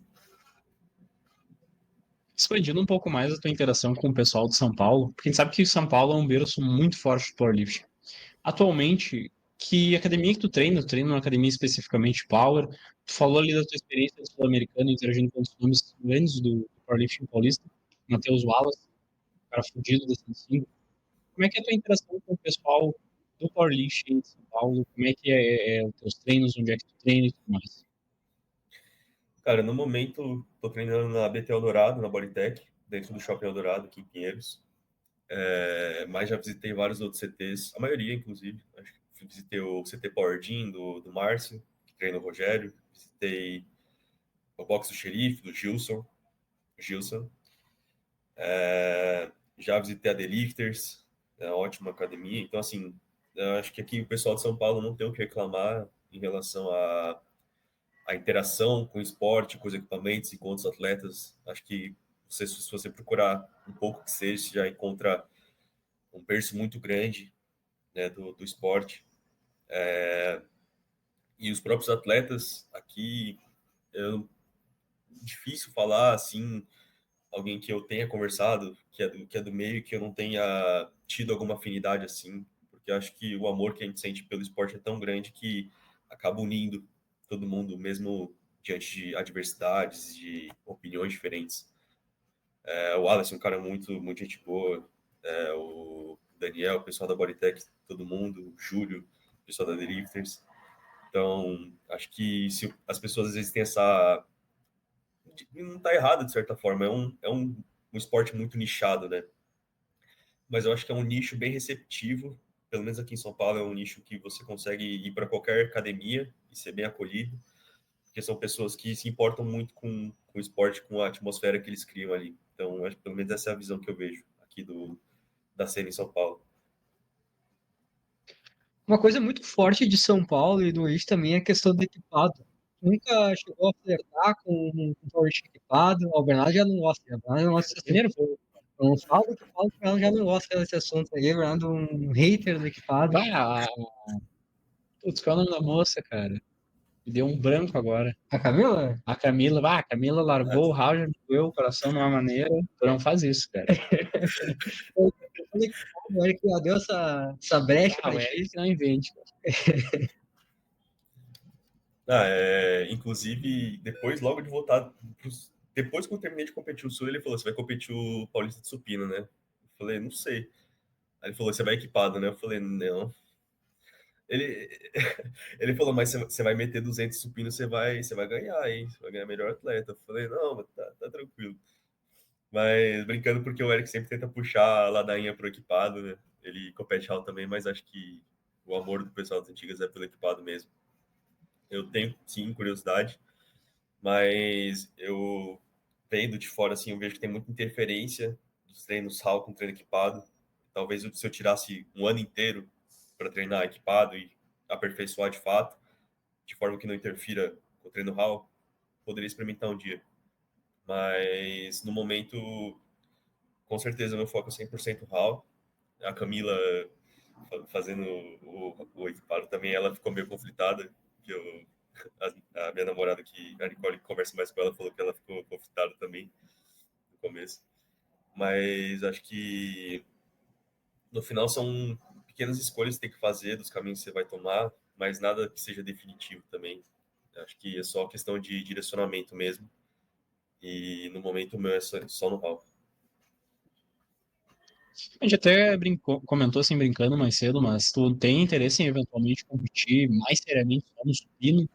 O House, assim, mais qual o limite dele? Porque tu é um cara extremamente dominante no supino para a categoria 83 quilos, né, cara? Cara, acho que já pensei nisso algumas vezes. Fala, pô, você é atleta de supino, né? Tipo, principalmente quando eu machuquei, já tive vários problemas também de adutor, de inferiores, né? O terra em si me bota uma posição muito, muito ruim.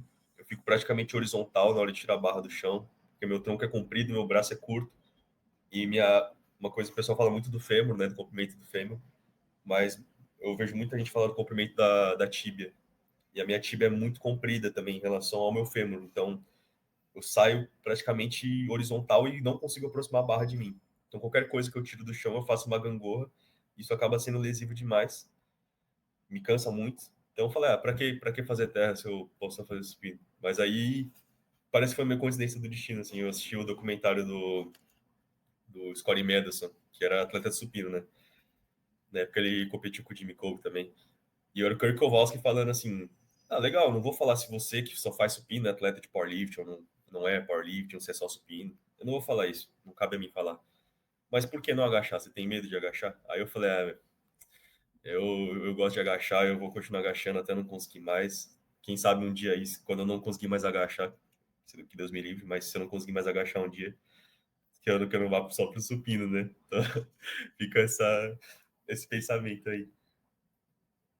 Ah, o supino é de boa até no sentido que tu consegue até levar uma competição de supino e uma competição de pau. Eu acho que o mais conflituoso ainda é em relação do clássico do equipado, que aí gera uma interferência um pouco maior, mas agora de supino e o Porto disputou o último Mundial de Supino também, ele fez a disputa do Mundial. Tem alguns atletas que às vezes se aventuram nos canais de supino, até porque tu treina supino bastante, todo mundo treina supino bastante, então é só ir lá e fazer uma competição de supino, né? Mas é que, claro, assim, tipo assim, se pegar atletas que são especialistas em supino, com muito de pessoal da Ásia ali, pô, é absurdo. Então, provavelmente, a gente vê até que não são tão caros que disputam power assim, mas no supino. Aí, de fato, é uma coisa assim, É que, acima da média. cara, eu tô falando merda porque eu não entendo muito de supino. Só supino, cara. Ah, o cara quebrou a minha energia assim, mas não, desgraçado. Não, mas eu digo, tipo assim, o que me dá a impressão é que, por exemplo, imagina que tu vai competir só no supino, eu acho que tu teria que galgar muito até a 93, mas tu ia deixar de treinar os outros não por não querer evoluir os outros, mas eu acho que por uma questão de utilização de massa na parte superior do corpo. Porque o que é mais claro, assim, o que é mais nítido no pessoal que é só supino, é que eles são muito top heavy, né, cara? É. Tipo assim, uns caras, assim, estranhamente proporcional. Então, eu acho que é mais essa questão de concentração de peso corporal do que propriamente de praticar os outros dois movimentos ou não. Ainda mais, eu acho que o supino, como a gente consegue praticar ele mais vezes na semana, na maioria dos casos, né? Por pouca carga universal, né? Obviamente, a maioria das pessoas consegue fazer mais terra ou mais agacho do que supino. Então, tem essa questão também da finesse no movimento, né? Você consegue aperfeiçoar ele mais vezes. Que quanto mais vezes você faz uma coisa, melhor você fica, né? Acho que isso é um princípio para tudo, qualquer esporte, enfim. Mas no supino, ainda falando dos asiáticos, os japoneses são muito dominantes, mas porque eles têm uma finesse técnica que, assim, é indescritível, assim. Você vê o Kodama fazendo a ponte dele, é um negócio surreal, cara. Eu não consigo nem pensar, assim, quanto tempo, quantas sessões de supino ele teve que fazer para aquilo. Então, como eu falei, acho que tudo que a gente tenta escolher é uma questão de direcionamento, de foco. Ah, eu quero ter um supino mais forte, ok. Mas você sabe que você vai ter que abdicar de puxar intensamente os outros treinos para focar só no supino. Então, mesmo falando em intercalação de acessórios, tipo, beleza, eu quero fazer um agachamento pesado na segunda e fazer um supino pesado na terça. Eu, pessoalmente, não consigo agachar pesado um dia antes de fazer supino. O meu bíceps sofre muito. Então, assim, eu teria que já deixar de fazer aquele agachamento pesado para fazer o supino. E fora os acessórios. Eu vou treinar costas, de fazer um pull down e fazer uma remada no treino de terra. Mas aí eu vou ferrar o supino no dia seguinte. Então, assim, é tudo uma questão do que você quer priorizar, eu acho. Né? Não só inteiramente, tipo assim, já tô treinando mesmo, então tipo, só vou competir. Eu acho que se você quer mesmo falar, bom, quero só o supino, aí, é só supino. Pelo menos é o jeito que eu olho. Faz sentido. E até agora, não somente a parte de atleta, assim, a parte geral do powerlifting. Como que tu vê, assim, o teu futuro no esporte? Se tu pretende, assim, como tu vai estar trabalhando, estudando educação física, vai ver que trabalhando na área, vai ficar mais fácil, assim, de conciliar tudo. Fica mais tudo dentro do mesmo bolo. Mas como é que tu enxerga o powerlifting no teu futuro, até mesmo como uma forma, talvez, de tentar monetizar a partir dele, ou se tu vê o esporte crescendo a ponto disso de fato começar a acontecer, como é que é essa tua visão assim de trabalhar o powerlifting do ponto de vista financeiro e de como age você se dedicar cada vez mais ao esporte? Aí acho que já entra num aspecto mais introspectivo, de certa forma, também. Óbvio que powerlifting como sendo a grande questão, mas eu vejo muito potencial no meio e nos próprios atletas do esporte. Então, acho que isso é algo que pode ser um fator motivador no futuro, talvez, para eu investir mais em mídia, investir mais em conteúdos e tal, que já era algo que eu gostaria de fazer, mais conteúdos educativos, de certa forma, pelo menos falando como eu faço certas coisas, que talvez possam ajudar algumas pessoas. Mas isso pegando exemplos de lugares onde o powerlifting é mais forte até do que aqui no Brasil. Estados Unidos, Grã-Bretanha. São raros casos de que a pessoa consegue viver inteiramente do esporte, sabe? E só do esporte.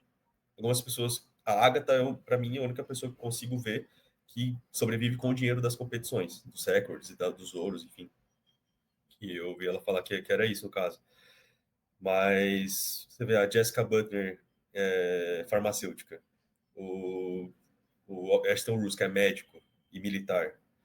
O Olivares também trabalha. Então, assim, caras no mais alto nível, no país mais desenvolvido do esporte, não conseguem viver do esporte inteiramente. Então, é algo que, assim, eu tenho esperança um dia que aconteça, porque é um esporte onde você tem que se dedicar muito, 24 horas por dia, assim como bodybuilding, dieta, treinos longos, cansativos. Mas, ao mesmo tempo, eu não tenho essa expectativa de que já logo na minha geração vai ser algo que vai acontecer. Eu quero estar no meio, óbvio, trabalhar com musculação, trabalhar com desempenho esportivo, trabalhar com powerlifting em desempenho esportivo, mas não vejo isso como uma área assim, uma mina de ouro. Assim, né? Teve esse boom nesses últimos tempos, né? O negócio do sei se eu posso falar das federações, mas do Bitelo, essas coisas, nada contra, né? Mas, inclusive, eu acho, pô, muito legal o cara ter conseguido subir na vida com o esporte, sabe? Mas as pessoas veem isso e falam, pô, várias pessoas já me pararam e falaram assim, agora vai pra frente, né? Tipo, não mudou nada para mim desde que teve esse boom no powerlifting, não mudou absolutamente nada. Se algo piorou, porque agora as pessoas me olham e falam assim, bom, agora ele não é mais só um maluco, ele é um maluco que bate peso porque ele quer pegar mais peso que outros malucos. Então, acho que, meu, não tem muito essa expectativa da minha parte para que isso seja algo rentável, pelo menos inteiramente esportivo. Eu achei engraçado que ele foi falar assim, não sei se eu posso falar, não sei se eu posso falar o nome, Bitelo. Agora falou. Não, mas é verdade, é interessante como isso em alguma extensão, na verdade, foi até meio prejudicial, né? Que tipo assim, agora fala, esse Fernando Watanabe, deixa eu ver quanto é que ele faz no supino. Ele faz 1,65. Mas o Bitelo faz 200. Tipo assim, é totalmente fora de escala e de conhecimento, mas como o negócio foi indo para um rumo que, na verdade, não tem benefício algum para o esporte, é muito mais para o indivíduo, o pessoal acabou tendo uma visão errada do que queria acontecer. Mas já pegando nesse gancho, na tua percepção, o que tu acha que vai ser assim o pivô necessário para que o powerlifting se torne popular de fato pelo esporte, para os atletas do esporte de verdade, não necessariamente para um indivíduo só, não como uma ferramenta para chegar lá, mas como o enfoque do desenvolvimento e que chegue primeiro nesse estágio de popularização do powerlifting e segundo no estágio em que as pessoas vão realmente poder viver do esporte. Acho que aí já requer uma análise um pouco mais histórica, de certa forma, também. Você pegar o powerlifting como o irmão mais novo, entre aspas, do weightlifting, né, do LPO, você vê que o próprio LPO está sofrendo muita retaliação nos últimos anos, até a cogitação de ser retirado ali das Olimpíadas, dos Jogos Olímpicos. E acho que o powerlifting, de certa forma, enfrenta às vezes problemas para ser mainstream, né? É um esporte que muita gente nem considera um esporte, muita gente vê como algo desnecessário. Para que levantar tanto peso? E, de certa forma, faz sentido. Se você pega uma pessoa normal, não tem por que ela querer levantar 200 quilos em cima do peito dela, sabe? Mas também eu sei que o weightlifting estava tendo muita retaliação por conta de dopagem, né? De atletas sendo pegos em doping, Nassar, essas coisas, né? O georgiano lá também, que sempre sofreu muitas acusações. E o powerlifting eu percebo que de um tempo para cá também, ganhando mais popularidade, Sheffield, essas coisas, está tendo muita essa discussão sobre dopagem, como é feito, por que se escolhem certos atletas e não outros. E acho que até, pelo menos a IPF, falando como federação, né, não como esporte, mas como sendo uma federação que organiza os eventos, tem um pouco mais de, posso dizer, ser um pouco mais cristalino nessas interações com o próprio público, sabe? Porque às vezes fica muito nas entrelinhas. Sim, você escuta uma coisa, mas aí você só sai um comunicado 2 semanas depois e nunca é falado sobre de novo, sabe? Pegando o exemplo das joelheiras, saiu, foi vazado antes de ser anunciado, então fica muito essa coisa, tipo, meio, tipo, sabe? Acho que a própria as Olimpíadas falando, né? Acho que é algo que requer que a federação que apresenta o esporte para as Olimpíadas seja um pouco mais cristalino nessas relações, justamente para não ter essas polêmicas que talvez prejudiquem o próprio evento Olimpíadas. Sabe? Essa questão de. Eu acho que falta profissionalismo, no geral. A gente sabe que, tipo assim, a IPF ela é uma federação sem fins lucrativos, então muita coisa. É que nem, tipo, que nem teve o Mundial, aí teve uma assembleia que teve votação de coisas importantes relacionadas às regras. A votação não teve porque não teve pessoas suficientes que fazem parte do comitê para votar. Cara, não, tu não pode perder uma votação que é extremamente importante porque faltou pessoas, tinha que ter mais pessoas para aquilo ser realizado. E até mesmo se, digamos que tivesse um número mínimo, tu vai decidir uma coisa super mega importante que envolve as regras a partir de um número mínimo de pessoas.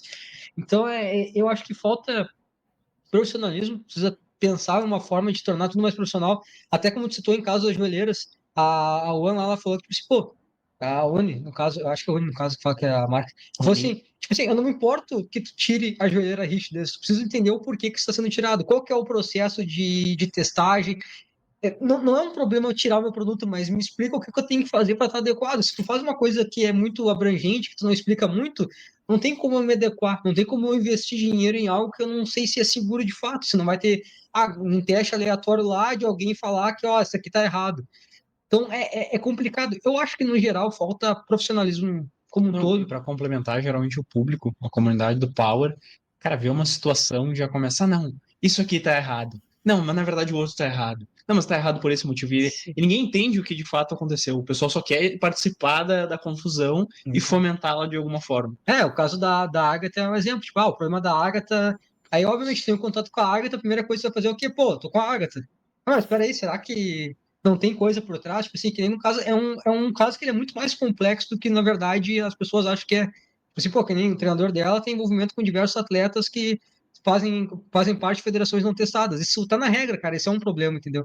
Tu representar, ter esse cara fazendo parte da comissão num evento do COI é uma merda gigante que pode acontecer, entendeu? Então, tipo assim, não, eu vou assumir a bronca por causa da Agatha, tá? Então quer dizer que todos os atletas da Polônia, se sofrerem qualquer tipo de punição, foda-se eles. Porque a Agatha é mais importante que todo o esporte de todos os atletas da Polônia. Porque ela é mais forte. Tipo, cara, é uma coisa extremamente problemática. A IPF deve se envolver mais nessa questão. Tá, mas aí a IPF se envolve nessa questão de uma federação filiada a ela. Então, ela tem grandes poderes. Pode ser um problema também, porque só como a IPF internacional está se envolvendo em questões nacionais. Então, tipo assim, tudo é um jogo político muito chato.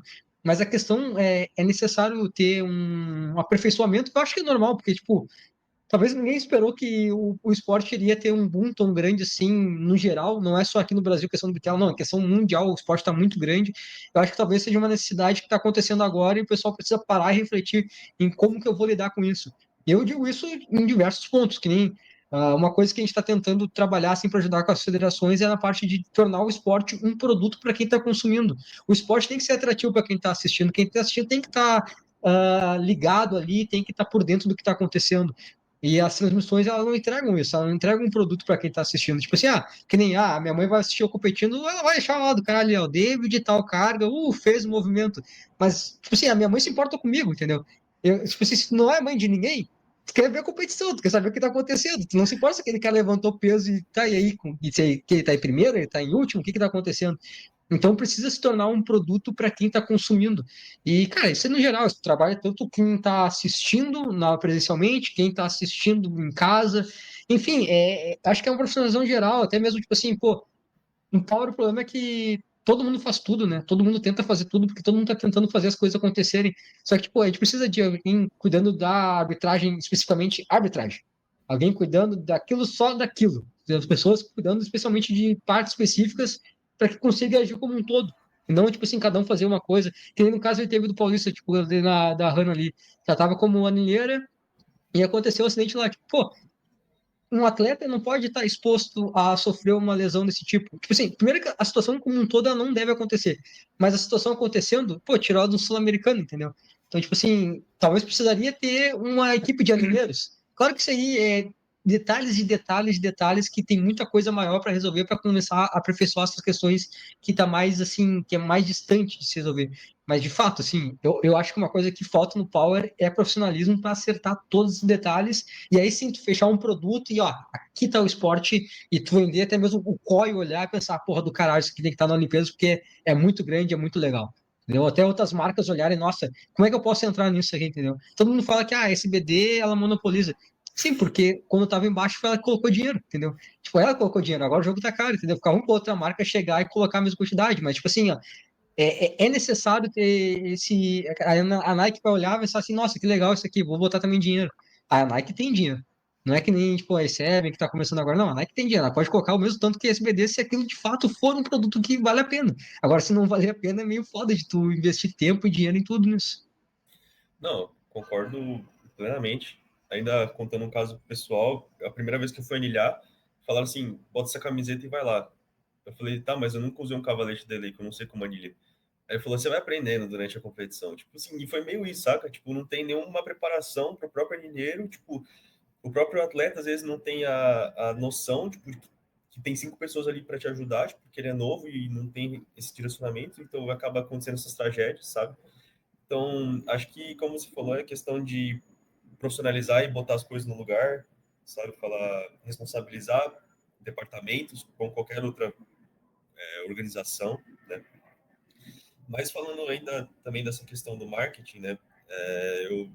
Essa questão da Agatha e tudo mais, só serve para popularizar o esporte, eu acho, de uma forma negativa, porque aí fica essa questão de tipo, a federação X, aí não, mas federação Y faz X coisa melhor, mas Y coisa pior, sabe? Fica essa disputa de federação e de politicagem que não ajuda o esporte em si e nem os atletas que estão inseridos no esporte, na federação, enfim. Inclusive, falando da Nike lá, eles fizeram um photoshoot ontem com a Sophia Ellis, que é do time da Grã-Bretanha, que eles lançaram uma barra barbar, umas anilhas. Então, já é um negócio que está ganhando tração, sabe? E essas coisas só servem para tirar, às vezes, a credibilidade das próprias organizações que fazem essas coisas acontecer, sabe? Você falou Sheffield, por exemplo. SBD Sheffield, sabe? SBD Sheffield. E as pessoas, às vezes, ficam ofendidas, tipo, que empresa X patrocina o evento, mas eles que estão dando a grana, eles que estão fazendo da visibilidade. Qual que é o problema? Eles são uma empresa, sabe? Mas eles veem potencial naquilo como uma ferramenta de marketing, como tudo é hoje em dia. Então, acho que, assim, falta acho que, noção mesmo das próprias pessoas envolvidas de que briga não ajuda em nada e que, para o esporte como um todo evoluir para frente, a gente precisa se unir para tornar o negócio, de fato, mais enquadrado nos modelos que são vendidos para outros esportes internacionalmente. Pegar exemplo de outros esportes, sabe? Esse caso aí da Agatha, se tu vê até a própria publicação que fizeram de agora, tipo, meio pró Agatha, assim, tinha aquela. Eu não sei como é que é o nome daquele evento que faz o Clash of Titans. Ele pegou e A colocou, tipo ABS, né? assim, é isso, eles fizeram um comentário meio que assim, tipo assim, meio que, vamos trazer ela pra cá, não sei o quê. É ruim quando tu tentar privar isso contra as próprias federações, elas gostam de ter essa confusão, elas gostam de gerar esses ataques, assim, e, cara, isso é extremamente prejudicial, porque uma vez, a gente trabalha no comando, né, o Eduardo Kran, ele é dono do comando, e atualmente ele é árbitro do GPC. E a gente está conversando sobre essas questões, né? Eu disse, cara, o problema que acontece é que quando alguém de uma federação, tipo, vai atacar a IPF, tu não tá atacando aquela pessoa que tu tem uma rusga, tu tá atacando os treinadores, tu tá atacando os atletas, tu tá nos atacando que criamos conteúdo relacionado à IPF, porque a gente acredita mais nesse projeto. Então, tipo assim, cara, tu tá prejudicando um monte de pessoa que não tem nada a ver com isso aí, entendeu? E às vezes é uma coisa que tu gera especulações, coisas assim, tá, mas normalmente as especulações que acontecem assim, tá, mas o que é que tu tá querendo falar? Quem são as pessoas? Quais são as situações? Eu não sei, acontece aí. Cara, por que tá acontecendo isso, entendeu? Porque isso aí é prejudicial para todo mundo, porque parece que o esporte ele fica uma coisa meio marginalizada, tipo, aqueles caras lá estão sempre brigando lá. Então, é prejudicial para todo mundo. Não sei qual que é a tua. Quer dar um Não, ponto a mais? eu só Não, duplico o que tu falou, que é basicamente isso. Tu vê que realmente é muito mais uma questão de ou uma fomentação do próprio ego, para poder falar mal de alguma coisa específica, ou tu vê que realmente tem uma desonestidade para te tentar enaltecer a tua federação que tu tá, de certa forma, envolvido nela. Não é algo que assim, vou fazer uma crítica que é para direcionar as coisas dessa forma, ou simplesmente vou ignorar aquilo e vou focar no meu projeto. Né, eu vou inventar uma coisa sobre o outro por um motivo terceiro que não tem nada a ver com nenhum desses dois Não, pontos. e tipo assim, a gente já foi prejudicado muito, de maneiras extremamente graves ao longo desse nosso projeto aqui, que a gente nunca fez nada, mas tipo assim, a gente já foi prejudicado assim, cara, coisas assim tenebrosas. E a nossa resposta foi o quê? Vamos brigar, vamos criar conteúdo para ficar atacando? Cara, não, a gente só quer fazer nosso trabalho. Entendeu? O nosso ponto é só fazer nosso trabalho. A gente vai seguir fazendo nosso trabalho, a gente vai aperfeiçoar, aperfeiçoar, e ponto. E é isso que a gente quer, porque a gente quer que os atletas tenham uma melhor visualização, que as pessoas conheçam melhor vocês, vejam todo o trabalho que vocês trazem, conhecer a história. Pô, é muito bom estar nesse podcast para estar conhecendo um pouco mais sobre a personalidade de vocês, como vocês conheceram o powerlifting, a importância que tem. Isso que é o importante no esporte, entendeu? É tu falar que, pô, tava num momento de merda e o powerlifting me salvou. O powerlifting me fez ter vontade de viver de novo. E isso que é o importante. Esse é o trabalho do esporte, entendeu? Não é simplesmente uma briga por ego. Então, por isso que a gente, por mais que a gente tenha essa questão de ter sido muito prejudicado com coisas graves, a gente pensa assim, meu, como é que a gente pode responder isso aí? Meu, vamos seguir trabalhando. Vamos seguir aperfeiçoar. A gente sabe que a IPF tem diversas coisas para melhorar, tem muita coisa para melhorar. E o que a gente vai fazer? A gente vai trabalhar para que essas coisas melhorem. Ponto. A gente vai trabalhar com a CBLB, a gente vai falar com todas as federações filiadas, cara, como é que eu posso ajudar? Eu tô com o projeto aqui, o que vocês acham de a gente fazer trabalhar junto, melhorar isso aqui? Cara, é isso que a gente quer. Nosso trabalho aqui, tanto que a gente fala assim, pô, a gente quer ter cada vez mais tempo, mais margem financeira para trabalhar, porque a gente quer fazer coisas melhores. A gente não está nem pensando em como a gente vai sobreviver com isso. Assim, não, a gente quer estar ampliando cada vez esse projeto porque a gente acredita no esporte e acredita no potencial que isso traz às pessoas como um todo. Uhum. Não, e só para finalizar esse aspecto, a própria ABS, eu lembro quando a ABS surgiu há uns anos atrás, o próprio dono falou que o intuito da federação era justamente fazer como se fosse o Super Bowl ou o WWE do powerlifting. Tipo, um negócio totalmente marketável. Tanto é que tem aqueles face-offs, igual tem nas lutas, tipo, você vê as comitivas de imprensa, tipo, saca? Tipo, esse jogo, tipo, mais de querer usar o esporte como forma de, tipo, entretenimento, que não é errado, eu acho, de certa forma. Não é errado, porque os atletas também ganham com isso, que participam lá. Mas parece que aí você tenta pegar esses exemplos da ABS e, tipo, tenta jogar em outros cenários, tipo, mas de uma forma totalmente errônea, tipo, pegar situações que acontecem, tipo, trágicas para algumas pessoas e, tipo, querer fazer conteúdo em cima disso, querer, tipo, fomentar briga, querer fomentar, tipo, brigas entre federações, entre atletas. Tipo, beleza, você pode até ganhar visualização, ganhar curtida, mas a custo do quê? Sabe? A custo, tipo, da paz de alguém, a custo do dia de alguém, tipo, para mim é algo que pelo menos não faz muito sentido e eu espero que o powerlifting, pelo menos da IPF, não tome esse rumo, tipo, tome os rumos certos de querer levar o esporte para frente como esporte, como forma de entretenimento do esporte, não como forma de entretenimento de algumas pessoas que querem tirar proveito do crescimento do esporte. E acho que não tem forma melhor de encerrar essa entrevista com toda essa As visão. palavras sábias de Fernando Watanabe. Cara, um cara Um apenas jovem sábio. um jovem, cara, mas O cara citou um Sócrates no meio da entrevista. não, olha só, isso aí tem que ter algum tipo de fiscalização aí, né? E não é só o ADA com drogas, coisa do tipo. Aí tem gato no powerlift aí. Tem cara metindo a idade aí. Eu É me verdade. recuso a Olha, acreditar e que eu o tô cara ficando acabou de calmo ficar na aqui, Júlia. velho. Tô ficando Não calmo tem já, velho. 18 anos. Não, tem 18 Com essa, como é que fala? Com esse ninho de passarinho aí não tem 18 anos. Nem ferrando. Mas, Pô, muito obrigado. Queria agradecer a participação aí do seu Fernando Watanabe. Queria desejar ele uma boa sorte, que ele tenha uma boa competição. Desejo uma boa recuperação para que tu esteja totalmente zerado na tua competição.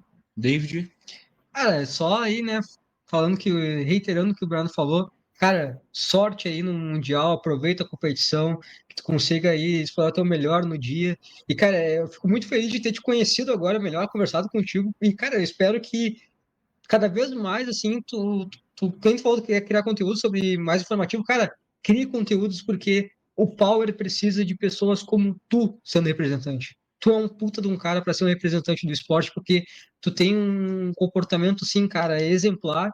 A gente até brinca aqui em relação à tua idade, cara, porque, pô, tu tiver a maturidade que tu tem, a capacidade tu de se comunicar muito bem. Então, cara, se exponha cada vez mais no esporte, seja um representante cada vez mais do esporte. Nós pedimos isso para ti, porque dá pra ver que tu é um cara assim, extremamente interessado no esporte. Extremamente interessado no não esporte. é, então, cara, assim, ó, só continua que com certeza tu é uma daquelas figuras futuras, a gente fala tanto do pessoal aí da antiga aí que levou muito bem o esporte, e tu com certeza é um cara que pode continuar essa caminhada aí, levando cada vez mais o Brasil lá fora. Mas era basicamente isso, cara, queria agradecer a tua presença hoje.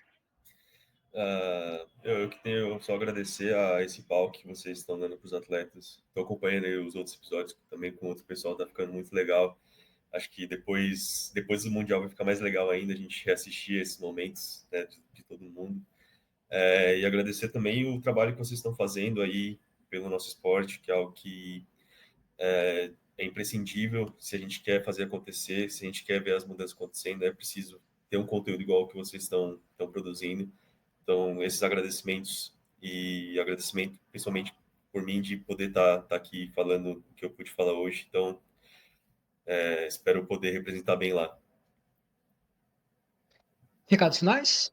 Só um adendo, tu vê que é uma troca de, como é que fala? É um revezamento de tocha bonito de Oishi pra Ishi. Ó, queria agradecer você que assistiu esse podcast até agora. Não se esqueça que a Underdog Crew é uma equipe de powerlifting. Então, se você precisar de ajuda com seus treinos, entre em contato conosco para o nosso serviço de consultoria. Não se esqueça que o Campeonato Gaúcho, o Campeonato Estadual, aqui do Rio Grande do Sul, está logo ali, em outubro. Então, se você precisa de ajuda com a sua preparação, entre em contato conosco. Se você está começando no powerlifting, mas não pretende investir ainda, não se esqueça que nós temos uma planilha para iniciantes totalmente gratuita. Se você quer incentivar o nosso projeto de outras formas, não se esqueça de utilizar o nosso cupom. Temos nosso cupom Underdog na loja PowerWord para equipamentos homologados, Bankai Lifting Match para Lifting Match para você que tem problema no seu supino e quer ter um supino decente igual Fernando Watanabe. Utilize o cupom Underdog para adquirir um Lifting Match para vestimentas de respeito, Underdog Apex Nova e, por fim, o melhor singlet nacional, Vector Lifting. Não se esqueça de assistir às nossas outras entrevistas, ver todos esses nossos júniores do nosso Brasil, nosso campeonato mundial júnior que teremos. Não se esqueça de seguir nossas redes sociais. Underdog. Bernardo.Querotti. Wata Strength. Sai próprio arroba. Wata.strength. Strength. Então, siga nossas redes sociais. Muito obrigado pela atenção de todos. Valeu. Falou. Até mais.